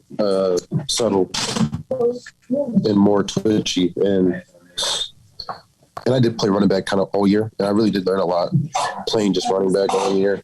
I had to get one catch all year, which I'm not mad about. I love my coach. I respect my coach. I know he's doing everything for a reason. I really enjoyed my time as a running back this year. I really feel like if I were to try, I could be like a Derrick Henry or something. I could just play tight end if he wanted to. Yeah, I know. It was so funny, man. When I first started talking to you, you were kind of just dabbling a little bit with the running back position, and you were kind of like, I feel a little uncomfortable with it. I'm still trying to figure out exactly what I'm doing. And then this year, you're exactly right. I mean, you were just running over people, running by people. And I mean, in your film, you absolutely look like the biggest player on the field, which, yeah, that's very Derrick Henry-esque, huh?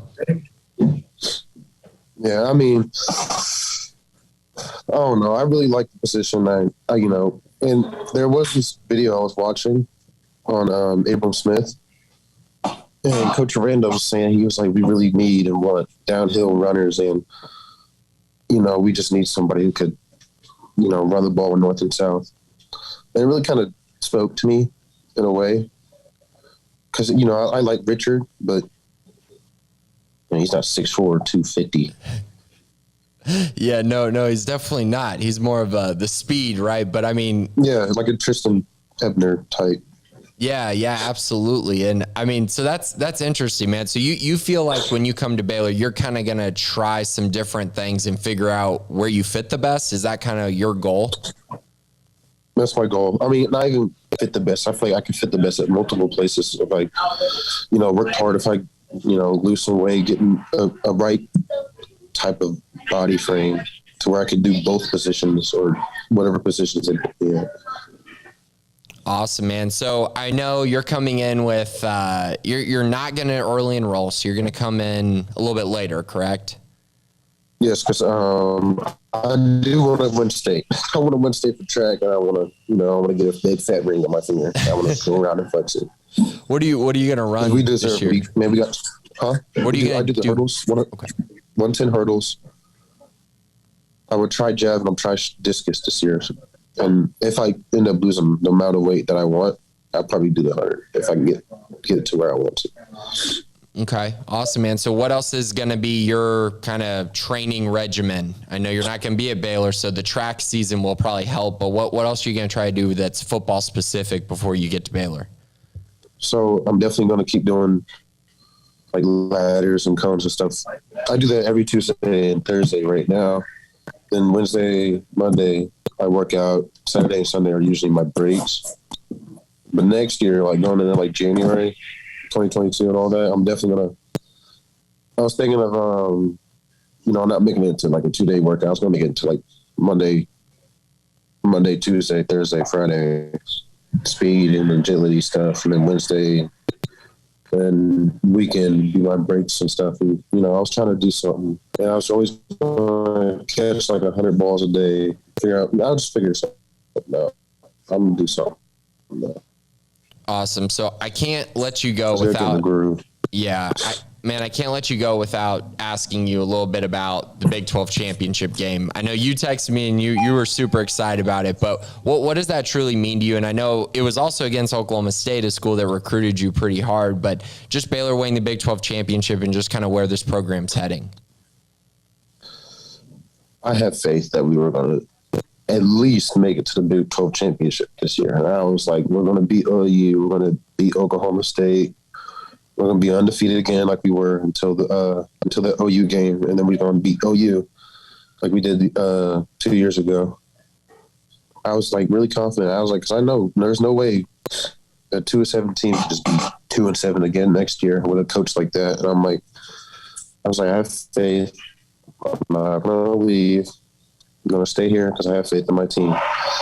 Like, and then we ended up being 11-2 now, and we won the Big 12 championship and beat the team that beat us. Like, that's something like special. It kind of feels weird because I'm not on the team. I'm just kind of on the sideline, not even on the sideline, through the TV watching. But next year, it's going to feel a lot better to win a Big 12 championship, at least just being on the team. Yeah, I get you with that, man. Well, I thank you so much, Kyan Roberts Day. This is really exciting. I know it's signing day. So what do you want to tell Baylor Nation before you sign on December 15th? I'm ready. Like, let's go. I've been waiting for this for a while. 2 years, almost 2 years now. I've been waiting for this. Awesome, man. Thank you so much, Kyan. Have a great day and enjoy signing day, man. It's a special time for sure. All right, no problem. Thank you. So there's Kyan Roberts Day, officially a Baylor Bear after nearly 2 years of being committed. His late brother, I'm sure, looking down and smiling right now. His dream school was Baylor, and now he's watching his brother sign officially after a long, long wait, and that's pretty cool. And had to love the comment about, he likes Richard Reese, but Richard Reese isn't 6'4", 235 pounds or whatever he said. 250. 250, excuse me. And you might have seen on that film right there that, he can boogie for a guy who's pretty big and could, very well just be positioned on the defense and stay there. But they can have some fun with him and, get him on campus first and then, see where it takes you. But he's got a lot of options, that's for sure, Kyan Roberts Day. So he is official, and in the time that we were playing that interview, we actually had one more become official that we were waiting on. 13 players now officially signed for this Baylor 2022 class, as Jeremy Patton is officially a Baylor Bear. He is now in the books, and they sent out the graphic straight out of Beast, Texas.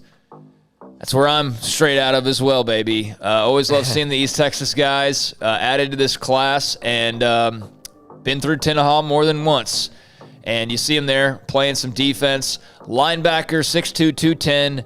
As you see there on the screen, what can you tell us about Jeremy Patton, a.k.a. Jeremy Evans? Yeah, again, just a guy that does a lot of different things there at Tenaha and really had a great career there, was highly productive, and I just think he's going to fit in perfectly to that will linebacker position for Baylor. I think he could be, one of Baylor's next great linebackers. I think Tyrone Brown in the last class fits that bill as far as a guy that I'm just extremely excited about. They had some young guys play a role this year as well who could be interesting, like a Will Williams and guys like that on the depth chart, but I think Patton's a guy who could find the field early as long as he's able to come in and put on a lot of weight and strength over the next offseason.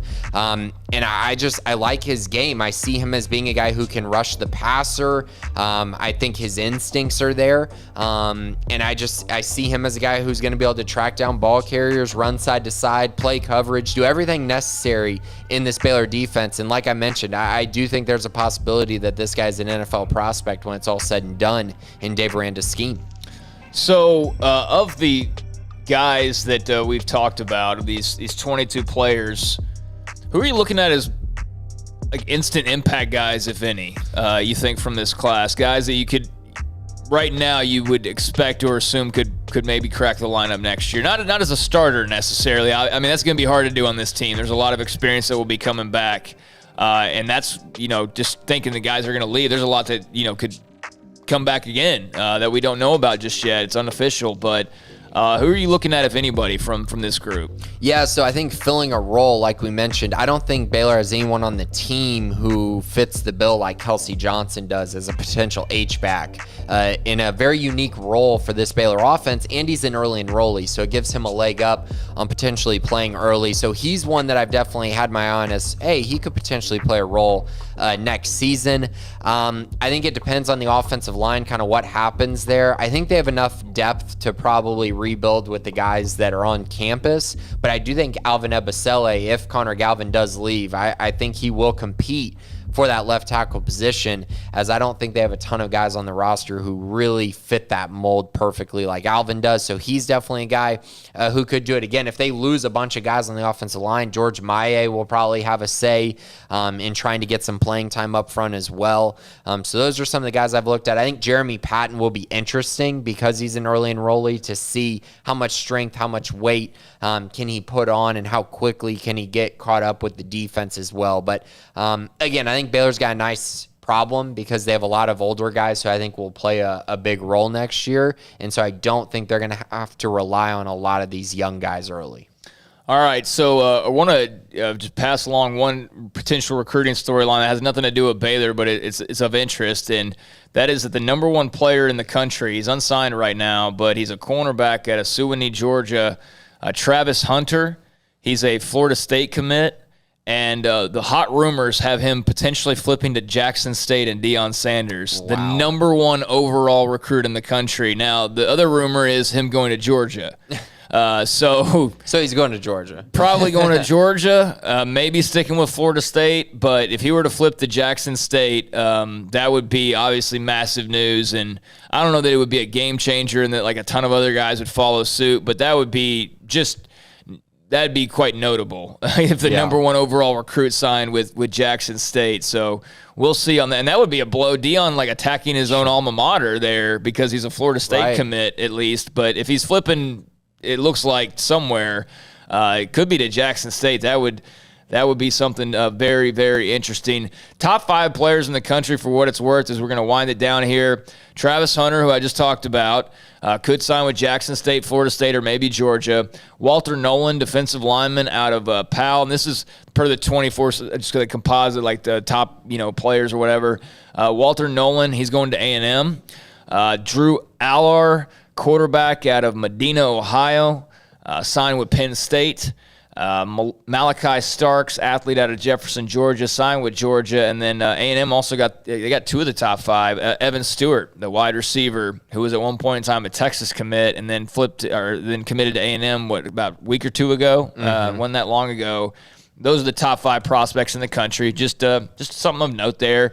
But yeah, the number one player, we'll see. He's apparently signing within the hour, so that'll be very interesting. Yeah, Jackson State, holy maybe. Cow. I mean, that's the hot rumor going around right now on social media. But Dave Aranda took 9 different jobs in the last 2 weeks too, according to the same platform. So take it for what it's worth. But it would be pretty wild if that happened. All right, so let's close it out here, Grayson. 13 of the 19 players on the board: Trey Emery, Alvin Ebisele, Kyler Jordan, Cody Mladenka, Reggie Bush, Kelsey Johnson, Colton Price, Timothy Don, Jordan Neighbors, Carmelo Jones, Richard Reese, Kyan Roberts-Day, and Jeremy Evans are all official. And you got a handful of early enrollees in that group as well. The players not signed as of right now. And there's your early enrollees, and let's take a look at that. I'm missing one on my list here. Who am I missing here? George Maye, got him. Got Kelsey Johnson. Got Cody Mladenka. Got Jeremy. Okay, that's who I was missing. I was missing Jeremy Patton. So there you go. Yeah. So that is 5 early enrollees who have officially signed of the potential 8 early enrollees. So yeah, you got 5 of those, and you're waiting on 3. And those 3 are a part of a group of 6, although I'm expecting all of them to sign at this time. I don't think we're going to be talking tomorrow saying, oh, these guys haven't signed. I think they probably all have ceremonies and they're just waiting to do that. So of the 19, 13 are official. Of the 6 that are remaining: Devontae Tizzino out of Killeen Ellison, George Maye out of Utah, Devin Bobby out of DeSoto, Bryce Simpson, Corey Gordon out of Oklahoma, and then Caden Siraki out of the Woodlands. Those are the 6 that are not official as of right now, and unless they drop in the next 2 or 3 minutes, we're not gonna be able to talk about them. But we've gone over everybody at this point, even those guys. We did that a little while ago. So let's end it with this, Grayson. Been a successful little morning for Baylor. Obviously added 13 brand new players that they're excited about. We know Armani Winfield, big-time wide receiver, is supposed to pledge at 4. A lot of smoke towards Texas over the last few hours. I don't know why. I can't imagine why. I'm not sure why. If you're watching TV, you know why. But, yeah, that's been an interesting development. So let's talk about what's out there for the rest of the day and what Baylor fans need to know for the rest of the day as far as, 2022, this recruiting class and, what's potentially out there. Yeah, so the first one is Armani Winfield, who you just brought up. I personally think he's going to end up signing with Baylor. I do. And I know the crystal balls are trending one way, but I don't think that he's going to completely flip like that to Texas. I just don't. I think he's made up his mind, and I do think it will be Baylor. I've said that for a little while now. It's been a little bit murky with all the crystal balls, but he's definitely going to be one to pay attention to it for when he makes his decision. Currently, I think it will be with the Bears. Now, the other name we got to talk about is Kamari Terrell, the cornerback out of Killeen Shoemaker. Rumors were late this week that he was probably or potentially not going to sign. And so now it's just a waiting game to see if it actually happens or if he does indeed decide to wait until the second signing period, which, things can get a lot murkier if you wait. So we'll see what happens with him. And then, of course, Neto Umeozulu, the four-star offensive lineman out of Allen, was committed to Texas, took his commitment down. So we'll see what happens there. Baylor obviously just had him on an unofficial visit last week. So there's some smoke there that Baylor might be the program that flips him. I'm still not sold on that being the case, but he will be another one to follow. So 3 names out there to follow. The rest of the guys I do believe will sign today. We're just waiting on getting those signatures in, those LOIs in. And, yeah, we'll see what happens the rest of the day. But Baylor's in a great spot right now. They got a great class formed, and now it's just about, kind of wrapping up the loose ends. Yeah, the NCAA with their NILs that are affected, or their NCAA players signing their LOIs that are being affected by NILs that are, just let's get all the initials going here, why don't we? But yeah, I mean, all that, build up and everything, it's all culminating today in a lot of ways for many programs across the country, Baylor included. So that's what's out there. Remains to be seen on Armani Winfield and a couple of others, Kamari Terrell, and remains to be seen, although just, it's just part of signing day. Don't fret that not everybody's signed, sealed, and delivered by, 10-17. But they've got the bulk of their class, and a couple of the players that you were uncertain about, or at least there's a little shred of doubt, both of those guys have signed in Jordan Neighbors and also in, who was the other player that Tech was? Kyler Jordan. Kyler Jordan and Jordan Neighbors. Tech thought to be maybe getting involved late because of Joey McGuire, but they're both Baylor Bears officially. So there you go. 13 players in the books, another 6 to make official. And again, we'll continue to update that. And we'll have more coming up this afternoon at 3 o'clock on SicEm365 Radio. Myself, along with David Smoak and Paul Catalina. Paul's probably not going to talk a whole lot about recruiting. But, man, I am going to make him talk about it, especially if the number 1 player in the country who's committed to Florida State signs with Jackson State and Deion Sanders, FSU alum. That's going to hurt his soul. Oh, my gosh. Well, I'm seeing people, they are losing their minds. Now, here's the deal. Considering and signing are 2 completely different things. So, Steve Wiltfong was apparently the one that put that out there. I put it at probably a low percentage. I have no idea, but it's just too good to be true to believe that it's going to happen. But at least it's making things kind of interesting. So, yeah, that's one of the other outside of Baylor storylines going on. So, Grayson, final thoughts before we wrap it up here, man. Yeah, just a really good class, a really good day. I want to reiterate, Baylor had formed this class and shaped this class really early in the cycle, and we're able to hold on to most of the guys that initially committed. So, this is a great class. Again, it's going to build a foundation for this program going forward. They really did a great job on the offensive line, the tight end position as well. Wide receiver with Jordan Neighbors and potentially Armani Winfield, if they're able to get that duo. I mean, coming off the class they had last year where they brought in 5 wide receivers, I mean, they will be loaded at that position for the future as well. No quarterback in this class. I think that was expected after Zach Pyron committed a few months ago, that they were going to shift their focus to 2023 for the quarterback position, which I do believe they will take at least one quarterback for sure in that class. And yeah, I think overall it was a great day. I expect Baylor to really focus on the transfer portal going ahead in the rest of the cycle. They're definitely going to try to make some additions of veteran talent to try to shore up certain spots on the roster. Cornerback is the one that immediately comes to mind. Maybe offensive line if they lose one of Jacob Gall, Grant Miller, or Connor Galvin, which is possible. And then just kind of looking for best available guys throughout the rest of the month in February. So here's where we are. The Baylor Bears are 10-2. They are Big 12 champions, and they are bound for the Sugar Bowl. Their head coach, Dave Aranda, has agreed to a new contract that will enhance not only his personal interests, but also of importance, perhaps the most important, his staffs as well. Although we do know that Matthew Powledge appears to be on his way out, Baylor safeties coach as well as special teams coordinator. Looks like he will become the co-defensive coordinator at Oregon, as Oregon chose signing day to make a bunch of staff announcements, or at least get that put out there. But Matthew Powledge has been great in Waco, and if he is bound for Eugene, then best of luck to him. But that is one change that looks like it's coming.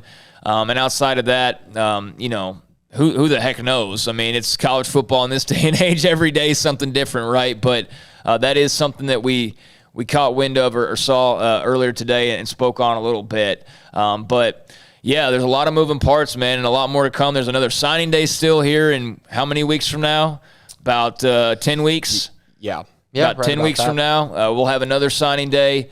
There's also the transfer portal, and there's the Sugar Bowl and bowl practices, and can't wait till we talk to Dave Aranda again and get to pick his brain a little bit. But the Big 12 champs have signed 13 new players, and that's where we'll leave you. We'll pick back up and add who we need to add and talk about who we need to talk about. But we've talked about everybody regardless of whether they signed or not a couple times over now at this point. But again, we will continue on with coverage later on today at 3 o'clock. But for right now, that's going to do it.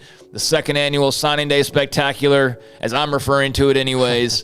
And, maybe this is a new tradition. It has been now for the last couple of seasons, and hopefully you've enjoyed it. Big thanks, because it's an early morning for us. Jack McKenzie and also Armstrong Sims behind the scenes. And Grayson, thanks to you as well, man, and all your knowledge and everything else. Anything before we go? Just thanks, everyone, for listening and joining us this morning. This obviously is a big culmination day for me as I track recruiting all year long, and really exciting time for this Baylor program and exciting for the future of Baylor going forward for sure after adding this class, 2022 class. It's an exciting time. Yep, so that's where we will leave things until 3 o'clock today. Tune back in on the app, on the website, on YouTube as well. But do appreciate everybody who joined us this morning for however long you may have.